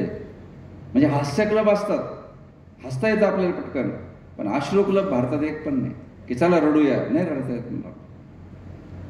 अश्रू येण्यासाठी तुमच्या अंतःकरणात अपार करुणा असावी लागते, अपार सहानुभूती असावी लागते, समोरच्या बद्दलचं एक आघात प्रेम असावं लागतं, तरच आपल्या अंतःकरणामध्ये पाणी आहे. आपण आहोत इतके संवेदनशील? सुधास्पत्रे पुस्तकामध्ये साने गुरुजी लिहितात, सुधा आज सकाळी उठलो, माझ्या खोलीची खिडकी उघडली, खिडकीच्या बिजागिरीमध्ये एक मुंगळा बसलेला होता. माझ्या लक्षात आलं नाही, तो मुंगळा चिरडला गेला. त्या बिचाऱ्याची काय चूक होती? माझ्या मूर्खपणामुळं तो मुंगळा मेला. मला आज दिवसभर हळद वाटली सुद्धा, आज जेवलो सुद्धा नाही. हा विनोद म्हणून खपेल आज अशी परिस्थिती. आपल्या हातून मुंगळा मेला म्हणून जो माणूस दिवसभर अस्वस्थ राहतो, ती अस्वस्थता काय लेवलची असेल कल्पना करा. इतकं प्रेम आहे आपल्या अंतःकरणामध्ये, आहोत आपण इतके करुणावान, आहे आपल्या अंतःकरणात इतकी सहानुभूती, वाटतं इतकं आपल्याला वाईट कशाबद्दल तरी. कितीतरी भयानक घटना आपल्या आजूबाजूला घडतायत. मणिपूरमध्ये महिलांची नग्न धिंड निघते, कुठेतरी अत्याचाराच्या घटना कानावर येतात, फेसबुक लाईव्ह करून खून केले जातात, पोलीस स्टेशनमध्ये गोळीबार होतात, कुपोषणाने मुलं मारतात. काहीतरी वाटतं का आम्हाला त्या गोष्टीचं? आमच्या डोळ्यामधले अश्रू हे थिजून गेलेले आहेत, ते पुन्हा वाहते करणं ही साने गुरुजींचा सांगावा आहे मित्रांनो. दुसरी गोष्ट, साने गुरुजी शिकवताना उत्कटतेनं शिकवायचे असं मी तुम्हाला सांगितलं की साने गुरुजी खूप मनापासून शिकवायचे, उत्कटतेनं शिकवायचे असं मी तुम्हाला सांगितलं. साने गुरुजींचं घंटेकडे लक्ष नसायचं हे पण मी तुम्हाला सांगितलं. आपण आहोत वर्गामध्ये इतके एकरूप की आपल्या घंटेकडे पण लक्ष नाही. मला त्याचं मानसशास्त्रीय विश्लेषण करावं असं वाटतं. काय कसं? तोच घटक शिकून आपल्यामध्ये एक यांत्रिकता येते. समजा इथं प्राथमिक शिक्षक आहेत बरेच. प्राथमिक शाळेमध्ये काय शिकवणार आहेत आपल्याला? समजा शिक्षण मंत्री जरी वर्गामध्ये आले तर काय विचारतील? मुलांना 4 जोडाक्षरं देतील, 4 गणिती क्रिया देतील, संख्यालेखन करायला लावतील, संख्या वाचन करायला लावतील, 2 ABCD लिहायला लावतील आणि व्हॉट इज युअर नेम वगैरे असे प्रश्न विचारतील. संपलं. शिकवायचा घटक कमी असल्यामुळं आम्ही तेवढंच फक्त बोलत राहतो आणि त्याच्यामधून आमच्यामध्ये एक प्रकारचा यांत्रिकपणा आलेला आहे. आम्ही तेच बोलत राहतो, यंत्रासारखे बोलत राहतो. याचा परिणाम असा झाला आहे की आम्हालाच कंटाळा आलेला आहे. माझ्या पुस्तकात असं एक वाक्य आहे शाळा आहे शिक्षणामध्ये, की पाण्यावर जसा तेलाचा तरंग पसरावा तशा आमच्या सर्व शाळांवर एक कंटाळा पसरलेला आहे. सुट्टीची नोटीस आल्यानंतर मुलं टाळ्या वाजवतात आणि आम्ही मनातल्या मनात टाळ्या वाजवतो. इतकंच फक्त फरक आहे की आम्हाला सुद्धा त्या कामापासून सुटका व्हावी असं वाटतं, कारण तेच बोलायचं आम्हाला कंटाळा येऊन गेला. 1 किलो साखर 30 रुपयाला पडते तर 5 किलोला किती? हे गणित वर्षानुवर्ष देणारे शिक्षक साखरेच्या जागी गुळ सुद्धा शब्द टाकत नाही. किंवा तुमच्यापैकी बरेच हायस्कूलचे शिक्षक आहेत तिथं. चेंज द व्हॉइस नावाचा एक प्रकार आहे. चेंज द व्हॉइस, प्रयोग बदला किंवा प्रयोग बदलो हिंदीमध्ये. महाराष्ट्रातल्या सगळ्या वर्गांमध्ये, सगळ्या शाळांमध्ये कुणीच सांगितलं नाही. उदाहरण घ्या, पण प्रत्येक शाळेतल्या मुलाची वही उद्या चेक करा तुम्ही. 2च उदाहरणं असणार आहेत. राम राईट्स ए लेटर आणि राम इट्स ए मँगो. तुम्ही हसले म्हणजे खरं आहे, बरोबर आहे नाही? हे काय प्रकार आहे? पहिलीच्या वर्गामध्ये मुलांना चित्र काढायला लावा. पोराशे 3 डोंगर काढतात, सूर्य काढतात आणि अशी नदी काढतात. याच्या पलीकडे चित्रच नाही महाराष्ट्रामध्ये. आम्ही यांत्रिक होत चाललेलो. तेच बोलण्याचा आम्हाला कंटाळा येत नाही. आम्ही तेच बोलत राहतो आणि मुलांना कंटाळा येण्यापेक्षा आम्हीच कंटाळून गेलेलो आहोत. आणि म्हणून तेच काम आम्हाला नको वाटते. त्या कामापासून आमचं मन सुटका मागतंय. साने गुरुजींसारखी माणसं रोज नवीन निर्मिती करत होते, क्रिएटिव्हिटी करत होते. आता ज्यांचा सत्कार केला कार्यक्रम पत्रिकेबद्दल, तर ते प्रत्येक वेळी नवी कल्पना वापरून कार्यक्रम पत्रिका करतात आणि म्हणून ते जगणं एन्जॉय करतात. नाविन्य नाही तर तो नेहमीचा फॉर्मॅट असं ते तिरपं काढायचं आणि त्या अशा रेषा मारायच्या. ती कार्यक्रम पत्रिका सगळीकडे पाहतात. पण ही जी क्रिएटिव्हिटी आम्हाला वर्गात करता येईल का? एक उदाहरण देतो. दशकाने एकक शिकवलं जातं महाराष्ट्रामध्ये सगळ्या शाळांमध्ये. मी एका शाळेमध्ये गेलो, फळ्यावर 25 लिहिले आणि गुरुजींना म्हटलं, गुरुजी याच्यातलं दशक एकक शिकवा मुलांना. ते शिक्षक म्हटले, 0 ते 9 पर्यंतच्या संख्येला एकक असे म्हणतात. म्हटलं गुरुजी एक मिनिट, हे 2 पण 0 ते 9 मध्ये आणि 5 पण 0 ते 9 मध्ये, मग मुलांनी कसं काय समजून घ्यायचं? ते तसं नाही सर, हे इकडचं आहे ना हे एकक असतं, इकडचं आहे ना दशक असतं. आता हे लेफ्ट राईट करायला काय परेड आहे का ती? सांगा. माझा मित्र राजीव तांबे, त्याने दशक एककचा गोंधळ होऊ नये म्हणून खेळ तयार केला. तो म्हटला एकक असलं की टिचकी वाजवायची आणि दशक असलं की टाळी वाजवायची. म्हटलं म्हणजे कसं? तो म्हटलं समजा तुला 12 संख्या तयार करायची. 12 म्हणजे 10 अधिक 2, 1 दशक, टाळी आणि 2 टिचक्या, झाली 12. म्हटलं 23 करायची. मग तो 2 टाळ्या वाजवायच्या, 3 टिचक्या वाजवायच्या. म्हटलं पण हे 99 पर्यंत चालेल ना? तो म्हटलं डोक्यावर मारला की 100. 111 करायचे, झाले 111. कशाला व्याख्या पाहिजे, कशाला संकल्पना पाहिजे, कशाला अक्षर पाहिजे? असं उत्कटतेनं क्रिएटिव्ह होऊन आपण शिकू शकतो का? म्हणून एकच सूत्र लक्षात ठेवा, साने गुरुजींकडून प्रेरणा घेऊन. मागच्या वर्षी मी ज्या पद्धतीने शिकवलं त्या पद्धतीनं पुढच्या वर्षी शिकवणार नाही. मागच्या वर्षी मी ज्या पद्धतीने शिकवलं त्या पद्धतीनं मी या वर्षी शिकवणार नाही. संपलं. वेगवेगळ्या पद्धतीनं नवं सांगायचं. झुळू कमी व्हावे नावाची कविता आहे. वाटते सानोली मंद झुळू कमी व्हावे. मी कशी शिकवली असते ती कविता? मी पोरांना म्हटलं असतं, वाटते सानोली मंद झुळू कमी व्हावे. कवीला काय व्हावंसं वाटतं? झुळूक व्हावंसं वाटतं. काय व्हावंसं वाटतं? झुळूक व्हावंसं वाटतं. झालं कडवं शिकून, चालले पुढं. ते पोरं सुद्धा कंटाळलेले आहेत. मी शिक्षण तज्ञ लीलाताई पाटील कोल्हापूरच्या, त्यांच्या वह्या झेरॉक्स करून आणल्या. लीलाताईंनी कशी शिकवली कविता? त्यांनी चक्रीवादळापासून सुरुवात केली. चक्रीवादळ, वादळ, वारा आणि मग झोप, हा भूगोलातला कन्सेप्ट त्यांनी समजून सांगितला. नंतर सानोलीसारखे लहान लहान मुलींचे शब्द कोणते आहेत ते लहान सानोलीचे शब्द त्यांनी लिहून काढले. त्यानंतर मंद, मंद प्रकाश, मंद संगीत, मंदचे शब्द कोणकोणते आहेत मराठीतले ते लीलाताईंनी लिहून काढले. आणि मग मुलांना सांगितलं, त्या कविता शिकवायला लागल्या. नाही येणार ना कंटाळा असं शिकवल्यानंतर. आणि म्हणून मुद्दा फक्त इतकाच लक्षात घ्या की अशा पद्धतीने जर आपण शिकू शकलो तर मला असं वाटतं की नक्कीच मुलांना त्याच्यामध्ये आनंद वाटेल. तिसरा मुद्दा, साने गुरुजींकडून मी काय घेऊ शकतो? गुरुजी एका ठिकाणी असं लिहितात की मी जेव्हा माझ्या विद्यार्थ्यांना समाजाच्या किंवा राष्ट्राच्या प्रश्नांवर बोलायला जातो तेव्हा माझे विद्यार्थी माझ्याकडे लक्ष देत नाहीत. माझे विद्यार्थी माझ्याकडे लक्ष देत नाहीत. पण साने गुरुजी तेवढ्यावर नाही थांबले. आपला अनुभव तोच आहे. शाळेमध्ये आपण जयंती पुण्यतिथी साजरी करा, काय करा, पोरं लगेच मातीतले खडे उचलतात. कुणी कशी घरं करतात, कुणी असं डोंगर करतं, बरोबर आहे की नाही? समजा मला तुमच्या शाळेत नेलं आणि तुम्ही म्हटले हे मोठे विचारवंत आहेत का, पोरं खडे उचलतील. तुम्ही म्हटले हे मोठे लेखक आहे का, पोरं माती उचलतील. त्यांना काही घेणं नाही कोण लेखक आहे कोण कवी आहे. साने गुरुजी काय म्हणतात? गुरुजी म्हणतात पण याला मीच जबाबदार नाही का? गुरुजी म्हणतात याला मीच जबाबदार नाही का? माझ्या मुलांना समाजाचे आणि राष्ट्राचे प्रश्न माहीत व्हावेत यासाठी मी काय केलं आहे? बघा किती सुंदर. माझ्या मुलांना हे माहीत व्हावं यासाठी मी काय केलं आहे?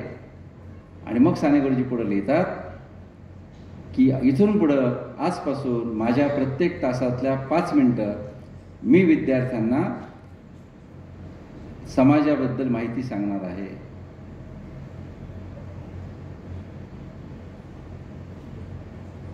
आपल्याला शक्य आहे की हे शक्य नाही. माध्यमिक शिक्षक इथं मोठ्या प्रमाणावर आहेत. माध्यमिकचा तासच 30 मिनिटाचा आहे. जायला 5 मिनिट लागतात, अभ्यास तपासायला 5 मिनिट लागतात, 20 मिनिटं राहतात. काय 5 मिनिटं शिकवणं? पण 3 जागा अशा आहेत की जिथे आपण मुलांशी बोलू शकतो. इथं शिक्षण विभागाच्या वतीने हा कार्यक्रम आहे. केंद्र प्रमुख आहेत, ठाकर सर आहेत, आमचे मधुकर सर आहेत. आपल्याला असं करता येईल का? म्हणजे तुमच्या जिल्ह्याचा जो उपक्रम आहे तो मला आवडला की शेवटचा अर्धा तास वाचन घेतो आपण मुलांचं. चांगला उपक्रम आहे. त्याला जोडून एक 10-15 मिनिटं शाळा सुटताना विद्यार्थ्यांना इतर काहीतरी माहिती सांगायची किंवा गाणं म्हणायचं किंवा गोष्ट सांगायची. करता येईल का? असं करता येईल. माध्यमिक शिक्षकांना मोठी संधी, ऑफ तास. मी ज्या शाळेमध्ये शिक्षक आहेत, मुख्याध्यापक आहेत, तिथं नोटीस काढली की ऑफ तासाला इथून पुढे वर्गावर काहीच न्यायचं नाही. शिक्षक काय करतात, चेट तासाला कोणतं तरी की मग टाचनवही घेऊन जातात लिहायला किंवा अपारचं काम करतात, नाही तर युडायचं काम करत बसतात किंवा पेपर तपासतात, याद्या करतात. हे काहीच करायचं नाही. काय केलं पाहिजे मग? मी आमच्या शिक्षकांना असं म्हटलं की ऑफ तासाला मुलं ग्राउंडवर खेळायला न्यायची नाहीत. वर्गामध्ये मुलांशी तुम्ही 1 to 1 बोलायचं किंवा गोष्ट सांगायची. आणि शिक्षक मुलांशी गप्पा मारायला लागले. मागच्या वर्षी मी ज्या शाळेमध्ये मुख्याध्यापक होतो तिथे मी शेवटचा तास गप्पांचा तास जाहीर केला. मी शिक्षकांना म्हटलं की आपला शेवटचा तास किती मिनिटाचा आहे? त्याने 20 मिनिटाचा आहे. म्हटलं मग जाऊ द्या ना, 20 मिनिटामध्ये काय शिकवतं? शेवटच्या तासाला कोण सिरियस आहे मला सांगा बरं. मुलं नाही ना आपण नाही. शेवटच्या तासाला मुलांशी गप्पा मारायची. मग आम्ही व्हॉट्सअपच्या ग्रुपवर आमच्या विषय काढले, कोणत्या विषयावर गप्पा मारायच्या मुलांशी. मग आम्ही कोणकोणते विषय काढले? पहिला विषय काढला की मोबाईल गेम, दुसरा विषय काढला कार्टून, तिसरा विषय काढला TV, चौथा विषय काढला पिक्चर, 5वा विषय काढला फास्ट फूड. मुलांच्या संबंधित विषय 45 विषय काढले. आणि मग शिक्षक आमच्या मुलांशी गप्पा मारायला लागले. आमच्या एका शिक्षकाने शिव्या हा विषय घेतला. शिव्या, कारण कडेला झोपडपट्टी होती, मुलं शिव्या द्यायची. मग तिने मुलांना विचारलं, मुलांना तुम्हाला कोणकोणत्या शिव्या माहिती आहेत? तर पोरांना किती आनंद, वर्गात डायरेक्ट शिव्या द्यायला मिळतात म्हटल्यावर किती आनंद झाला. आणि मग पोरं शिवाय द्यायला लागले, तुझ्या आईला वगैरे, ते सगळं सुरू झालं. ते सगळं संपल्यानंतर आमची शिक्षक त्यांना म्हणाली की याच्यात बापाला एक तरी शिवे का? सगळ्या शिवाय आईला आणि बहिणीला ना 100% आरक्षण आहे महिलांना शिव्यांमध्ये, पुरुषाला बापाला एक पण शिवे नाही. आणि मग तिने सांगितलं की शिव्या ह्या लैंगिक शिव्या आहेत, या स्त्रियांना डॉमिनेट करण्यासाठीच्या शिव्या आहेत. आणि मग शिव्यांमागची भूमिका सांगितल्यानंतर पोरांनी शिव्या नाही दिल्या. म्हणजे मुलांशी इतर विषयावर बोललं पाहिजे. माझं असं म्हणणं आहे की 2 धडे 2 कविता कमी शिकवल्या तरी चालतील, पण आपल्या शाळेतल्या मुलांना सामाजिकदृष्ट्या सजग करणं हेच आजचं आव्हान आहे. आणि हीच मला असं वाटतं माझ्या व्याख्यानाची टॅगलाईन.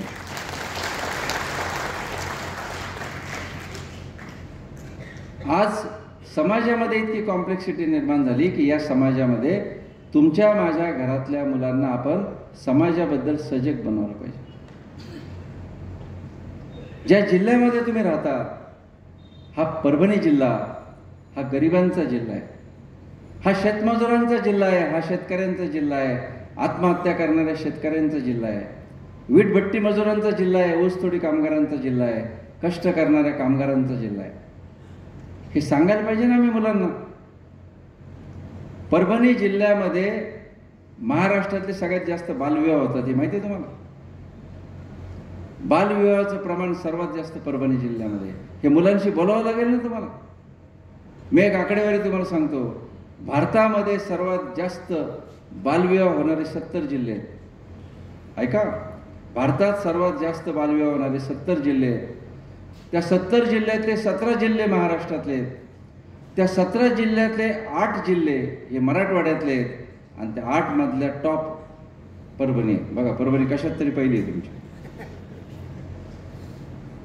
5 वर्षापूर्वी 43% प्रमाण होतं बालविवाहाचं. 2 लग्नातलं 1 लग्न बालविवाह होतं. काय आहे? आम्ही मुलांशी बोलायला नको आहे?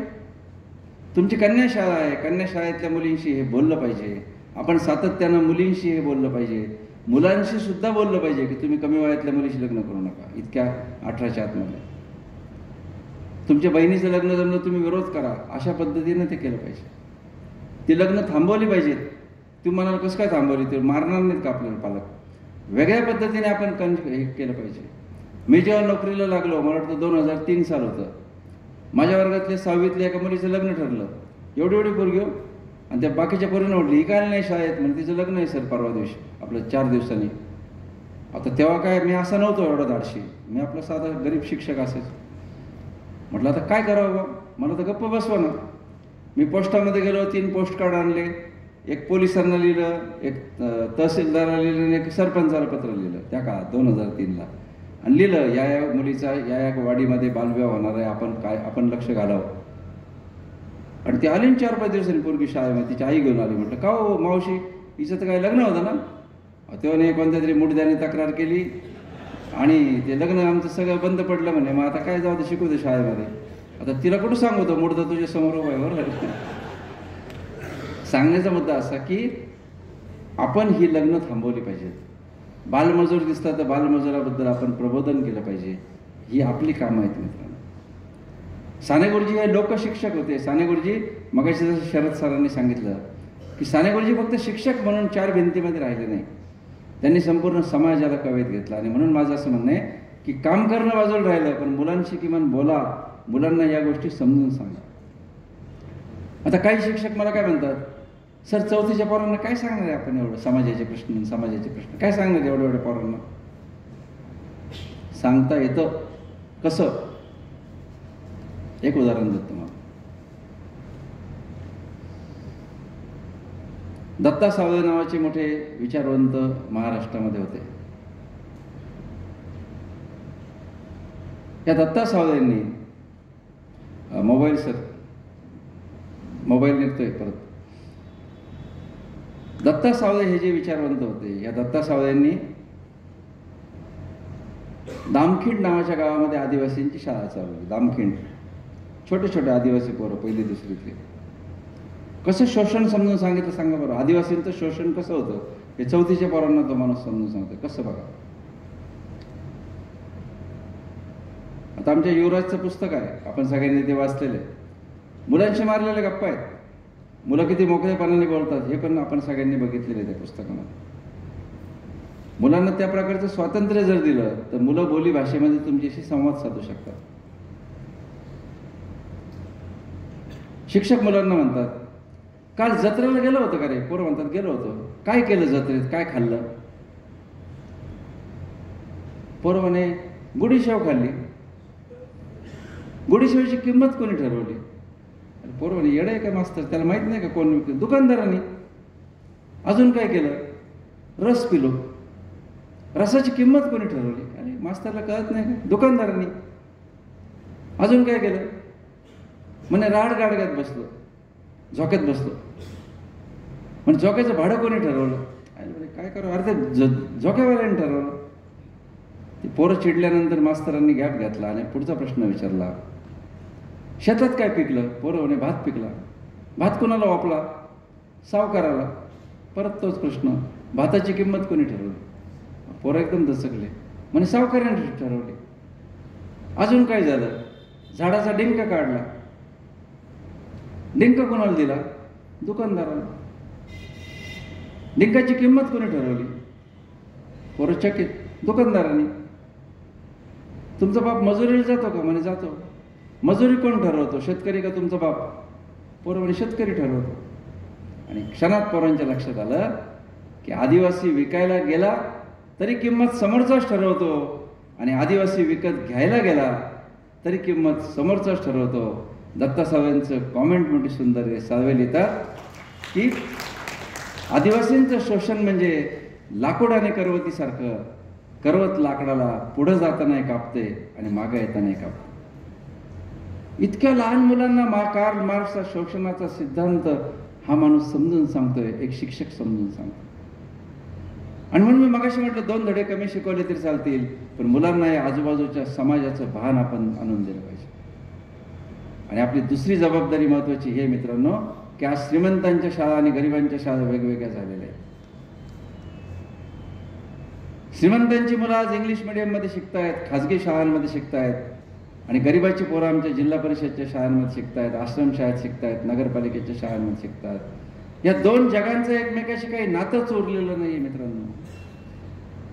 आणि अशा काळामध्ये आपल्याला श्रीमंतांच्या शाळांवर पण काम करावं लागणार. आपण लहान असताना आपण 5-6 बहीण भावंड असायचो, त्यामुळे आपलं सामाजिकीकरण व्हायचं. आज 1 किंवा 2 पोरगे आहे आणि मला लहानपणी जे मिळालं नाही ते माझ्या पोराला मी कमी करू देणार नाही, या बोगस वाक्यामुळे पालक प्रचंड मुलांवर सुखाचा मारा करतात. फक्त पैसे आणि पैसे, नुसतं वस्तूंचा मारा करतायत. पोरं त्याच्यातून अधिक आत्मकेंद्रित, अधिक हट्टी बनत चालली. पुण्यामध्ये ज्या पोर्शे कारनं मुलांना एकाच्या अंगावर गाड्या घातल्या, तो मुलगा याच प्रकारचा. आणि म्हणून पैसा प्रचंड आलाय माणसांच्या हातामध्ये आणि पोरांना संवेदनाच नाहीत. अशा प्रकारची मुलं आज वाढून राहिलेली. गौतम बुद्धाच्या वडिलांनी जी चूक केली तीच चूक आपण करतोय. त्यांना सिद्धार्थाला दुःख माहीत होऊ नये म्हणून राजवाड्याच्या कडेला मोठ्या मोठ्या भिंती बांधल्या होत्या. झाडाचं हिरवं पान खाली पडलं तर ते पिवळं पान सिद्धार्थाला दिसू नये म्हणून ते उचलायला सुद्धा माणसं ठेवली होती. पण ज्या क्षणी सिद्धार्थानं दुःख बघितलं त्या क्षणी सिद्धार्थाचं बुद्धामध्ये रूपांतर झालं. आणि म्हणून दुःख बघणं ही बुद्धत्वाकडे जाणारी प्रक्रिया आहे. पण आम्ही आमच्या मुलांना आज दुःखच दाखवायला तयार नाही. टीव्हीच्या पडद्यावर राजकारण सोडून दुसरं काहीच सुरू नाही. चित्रपट दाखवाय तर चित्रपटांच्या शूटिंगच परदेशात होतात, तिथं कसलं दारिद्र्य असणार. शाळेमध्ये सगळे चकचकीत श्रीमंत मित्र, त्या मुलांना दारिद्र्य माहीतच होत नाही. कसे जगतात भटके विमुक्त, कसे जगतात ऊसतोडी कामगार, कसे जगतात वीटभट्टी मजूर, काहीच माहीत नाही आमच्या मुलांना. आणि म्हणून मित्रांनो या मुलांना गरिबी म्हणजे काय हे आपल्याला समजून सांगावं लागणार. दारिद्र्य म्हणजे काय हे समजून सांगणार आहे, कारण उद्या याच्यामधलीच मुलं अधिकारी होणार आहेत. आणि त्या अधिकारी जर महापालिकेचे आयुक्त झाले तर तेच म्हणतात झोपडपट्ट्या तोडून टाका, शहरं सुंदर दिसायचे असतील तर फेरीवाल्यांना हटवून टाका. अशा प्रकारचे अधिकारी जर तयार व्हायचे नसतील आपल्याला तर आपल्याला विद्यार्थ्यांना दारिद्र्य दाखवावं लागेल. साने गुरुजींकडून घ्यायचे शेवटचे 2 मुद्दे सांगून मी थांबतो की मुलांना गाणे आणि गोष्टी या प्रचंड आवडतात. सेलू तालुक्यात मला वेगळं सांगायची गरज नाही, याचं कारण इथे साने गुरुजी कथामालेचं काम चाललेलं आहे. पण तरीसुद्धा जास्त गोष्टी मुलांना सांगितल्या गेल्या पाहिजेत. आनंदी शनिवार ही महाराष्ट्र सरकारने काढलेला आत्तापर्यंतचा सर्वोत्कृष्ट GR आहे असं माझं म्हणणं आहे. या आनंदी शनिवारची अंमलबजावणी ही आपल्यासाठी संधी आहे. किमान एक गाणं दर शनिवारी मुलांना शिकवलं पाहिजे आणि किमान 2 गोष्टी दर शनिवारी मुलांना सांगितल्या पाहिजे. 50 शनिवार येतात, 50 गाणी तुम्हाला माहीत पाहिजेत. 50 शनिवार येतात, तुम्हाला 100 गोष्टी माहीत पाहिजेत. नव्या गोष्टी इंटरनेटवरून आपण शोधल्या पाहिजेत, पुस्तकामधून शोधल्या पाहिजे आणि शिक्षकांनी मुलांना गोष्टी सांगितल्या पाहिजेत. गोष्ट सांगताना हावभाव करणं, त्या तालासुरात त्या गोष्टी सांगणं, गाणे म्हणणं, हे सगळं आपल्याला आलं पाहिजे. तुमच्यापैकी कोण कोण गाणे म्हणतो वर्गामध्ये? कोण कोण वर आज करा बरं एकदा. 3, 4, 5 बरी संख्या, पण कमी आहे. तर गाणे आपल्याला म्हणता आली पाहिजे. एक गाणं म्हणायचं का? मुलं पर्यंत लहान लहान म्हणायचं गाणं. अरे चालेल का? म्हटले नाही तर मी बंद करून टाकेल.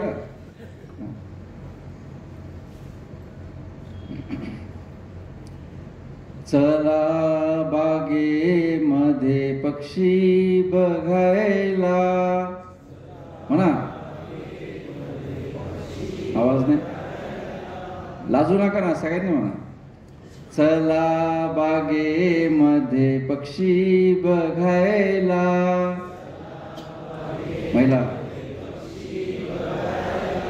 येवलीशी भुरकी चिमणी बघायला.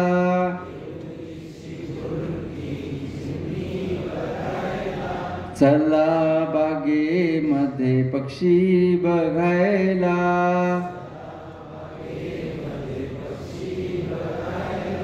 दिटुकला काळा कावळा बघायला.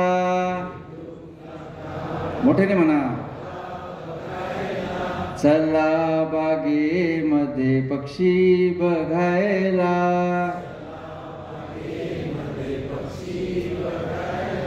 मिठू मिठू बोलतोय पोपट बघायला.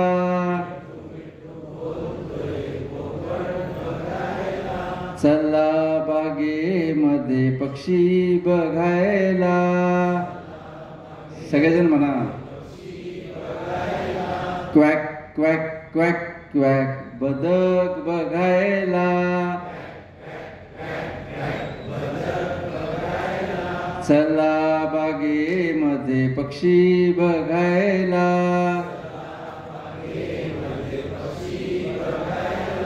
थुई थुई नाचतोय मोर बघायला.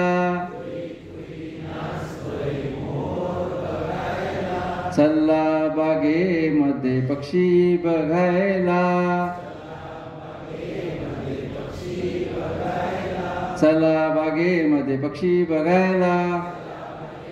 फास्ट. चला बागेमध्ये पक्षी बघायला.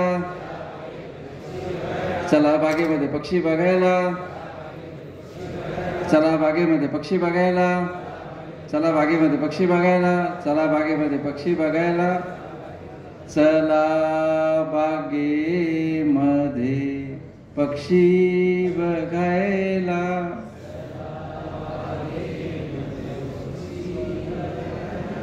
किती सोपं गाणं आहे. हा काही शासकीय GR नाही. याच्यामध्ये अजूनही 4 पक्षी टाकू शकता, कमी करू शकता. बरोबर आहे की नाही? ओपन हँडेड गाणं आहे.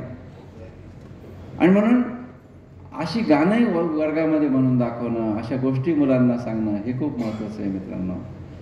आणि शेवटचा मुद्दा सांगून थांबतो मी, की सगळ्यात महत्त्वाची गोष्ट जर कुठली असेल तुम्हाला सांगतो, शिक्षक बदलण्याची प्रक्रिया कुठली असं जर मला विचारलं तर मी एका वाक्यात सांगेल, वाचन. साने गुरुजी या माणसानं 150 पुस्तकं लिहिली. याचं कारण असं, प्रचंड वाचन केलेलं होतं.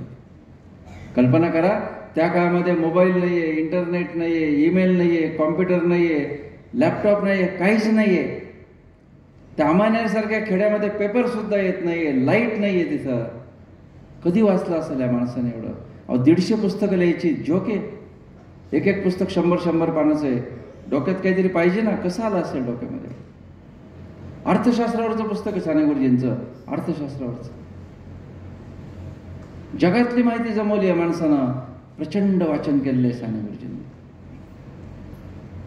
साने गुरुजी हा एक साहित्यिक आहे, साने गुरुजी हा एक विचारवंत आहे, साने गुरुजी एक कवी आहे. याचं कारण असं वाचन प्रचंड आहे. आज आमची अडचण अशी आहे की आमची व्यक्तिमत्व अशी छोटी छोटी झाली. त्याचं कारण आम्ही वाचत नाहीये. माझा एक मित्र असं लिहितो, बोल नका प्लीज, की शिक्षक वाचत नाहीत, शिक्षक वाचत नाहीत, शिक्षक वाचत नाहीत. हे वाक्य इतक्या वेळा लिहून झालंय की ते वाक्य सुद्धा शिक्षक वाचत नाहीत.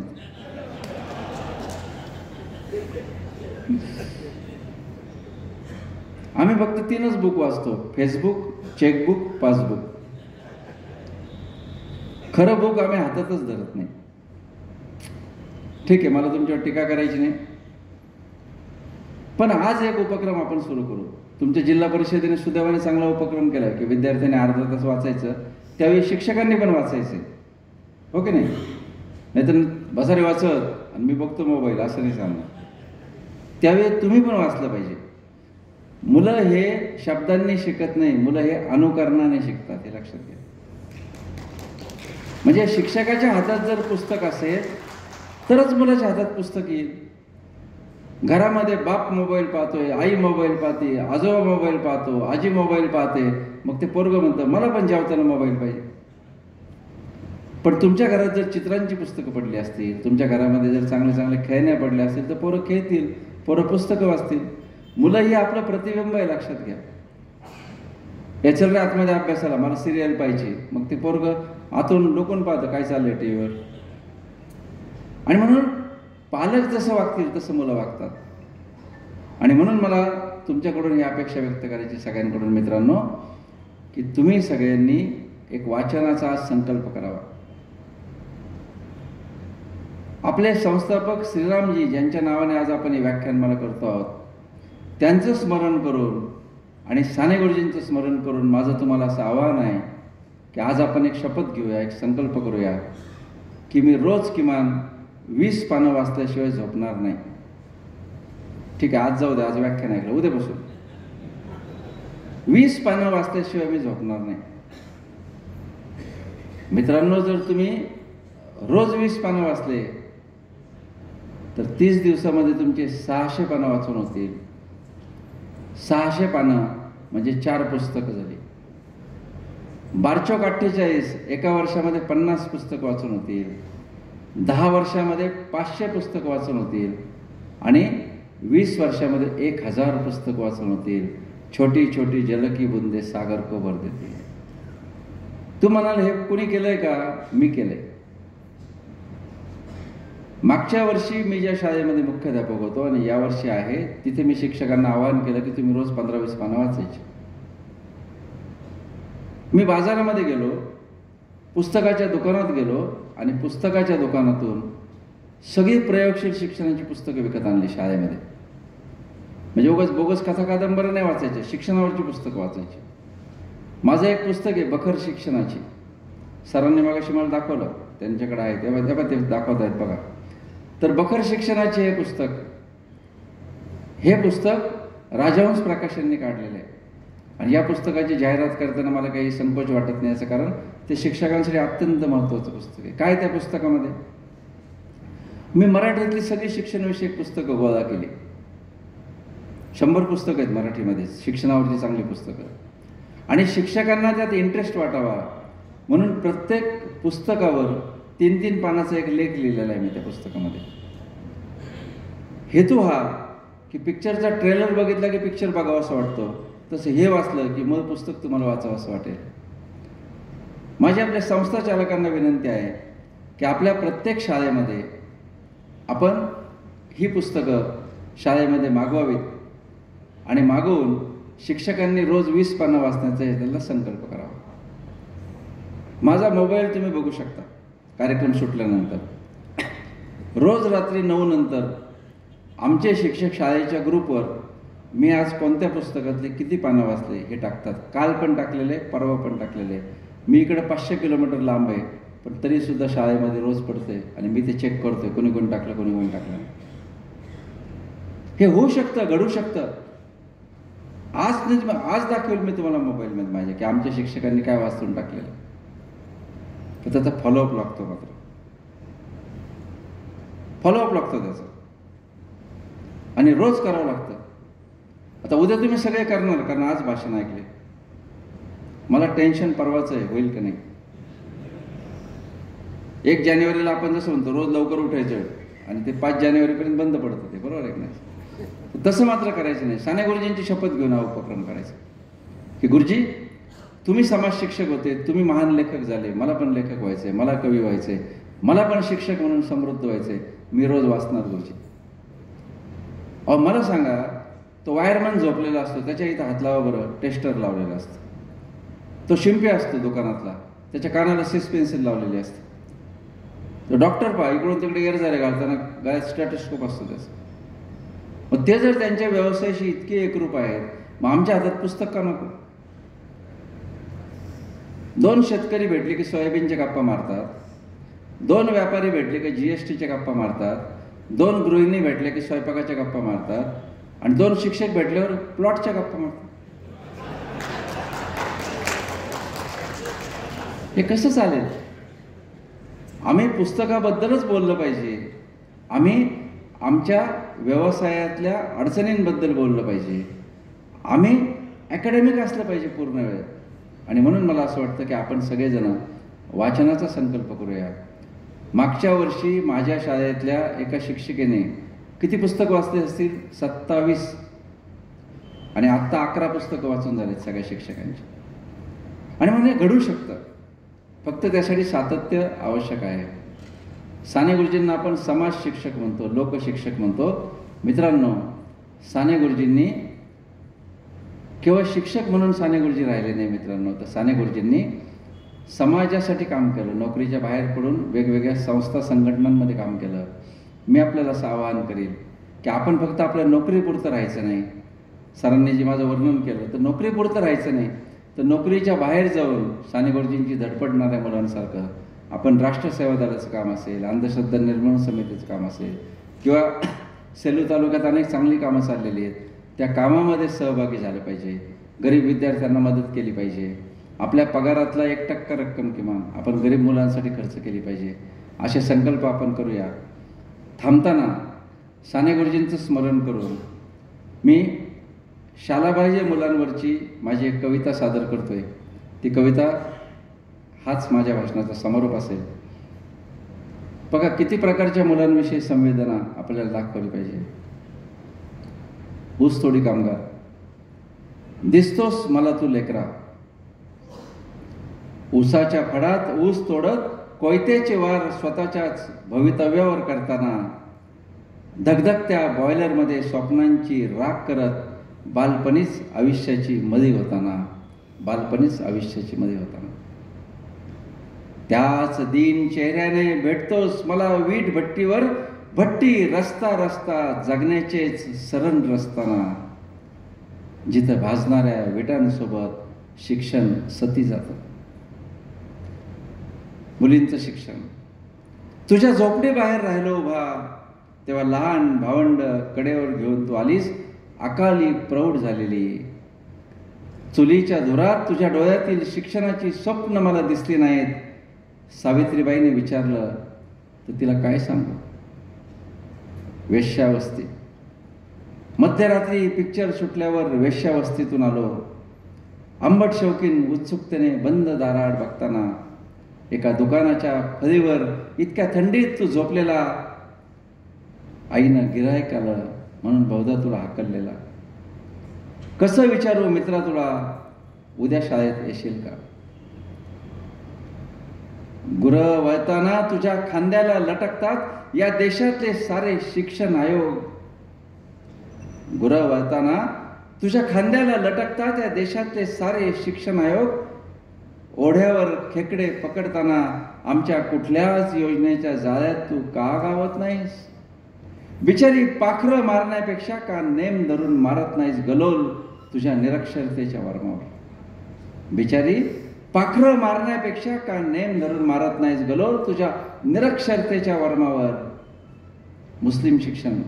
ईदच्या चांदसारखा तुझा चेहरा, ईदच्या चांदसारखा तुझा चेहरा, गॅरेजमध्ये कामाला गेल्यापासून अमावस्येसारखा काळवंडून गेलाय.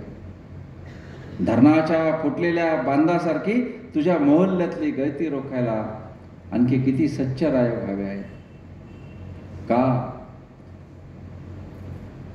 का मला खजील करतोस पुन्हा पुन्हा, का मला दिसतोस पुन्हा पुन्हा, चहाच्या गाडीवर, हॉटेलवर, धाब्यावर तुझ्या हातून चहा घेताना आम्हाला मळमळत नाही की तुझ्यासाठी मन कळवत नाही.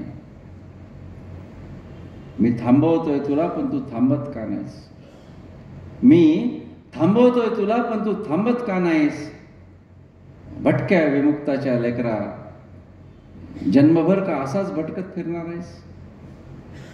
दोरीवरून स्वतःचा तोल सावरणार तू शिक्षणाच्या दोरीत येणारच नाहीस का. शालाबाई या लेकरांपुढे व्यवस्था आणखी कितीदा हरणार आहे, आणखी कितीदा हरणार आहे. माझ्याच पोटचं लेकरू मला या लेकरांमध्ये कधी दिसणार आहे, या लेकरांमध्ये कधी दिसणार आहे. मित्रांनो, साने गुरुजी जर आज असते तर साने गुरुजींनी याच मुलांसाठी काम केलं असतं. मला असं वाटतं एक शिक्षक म्हणून या मुलांसाठी आपण काम करूया. हा कविता संग्रह बाहेर विक्रीसाठी उपलब्ध आहे, आपण तो जरूर त्यातल्या कविता वाचाव्यात. साने गुरुजींच्या अंतःकरणातली ही जी तळमळ आहे, लोकशिक्षकाची जी धडपड आहे, ती सर्व तळमळ आपल्या अंतःकरणामध्ये संक्रमित हो अशा शुभेच्छा व्यक्त करतो आणि थांबतो. धन्यवाद.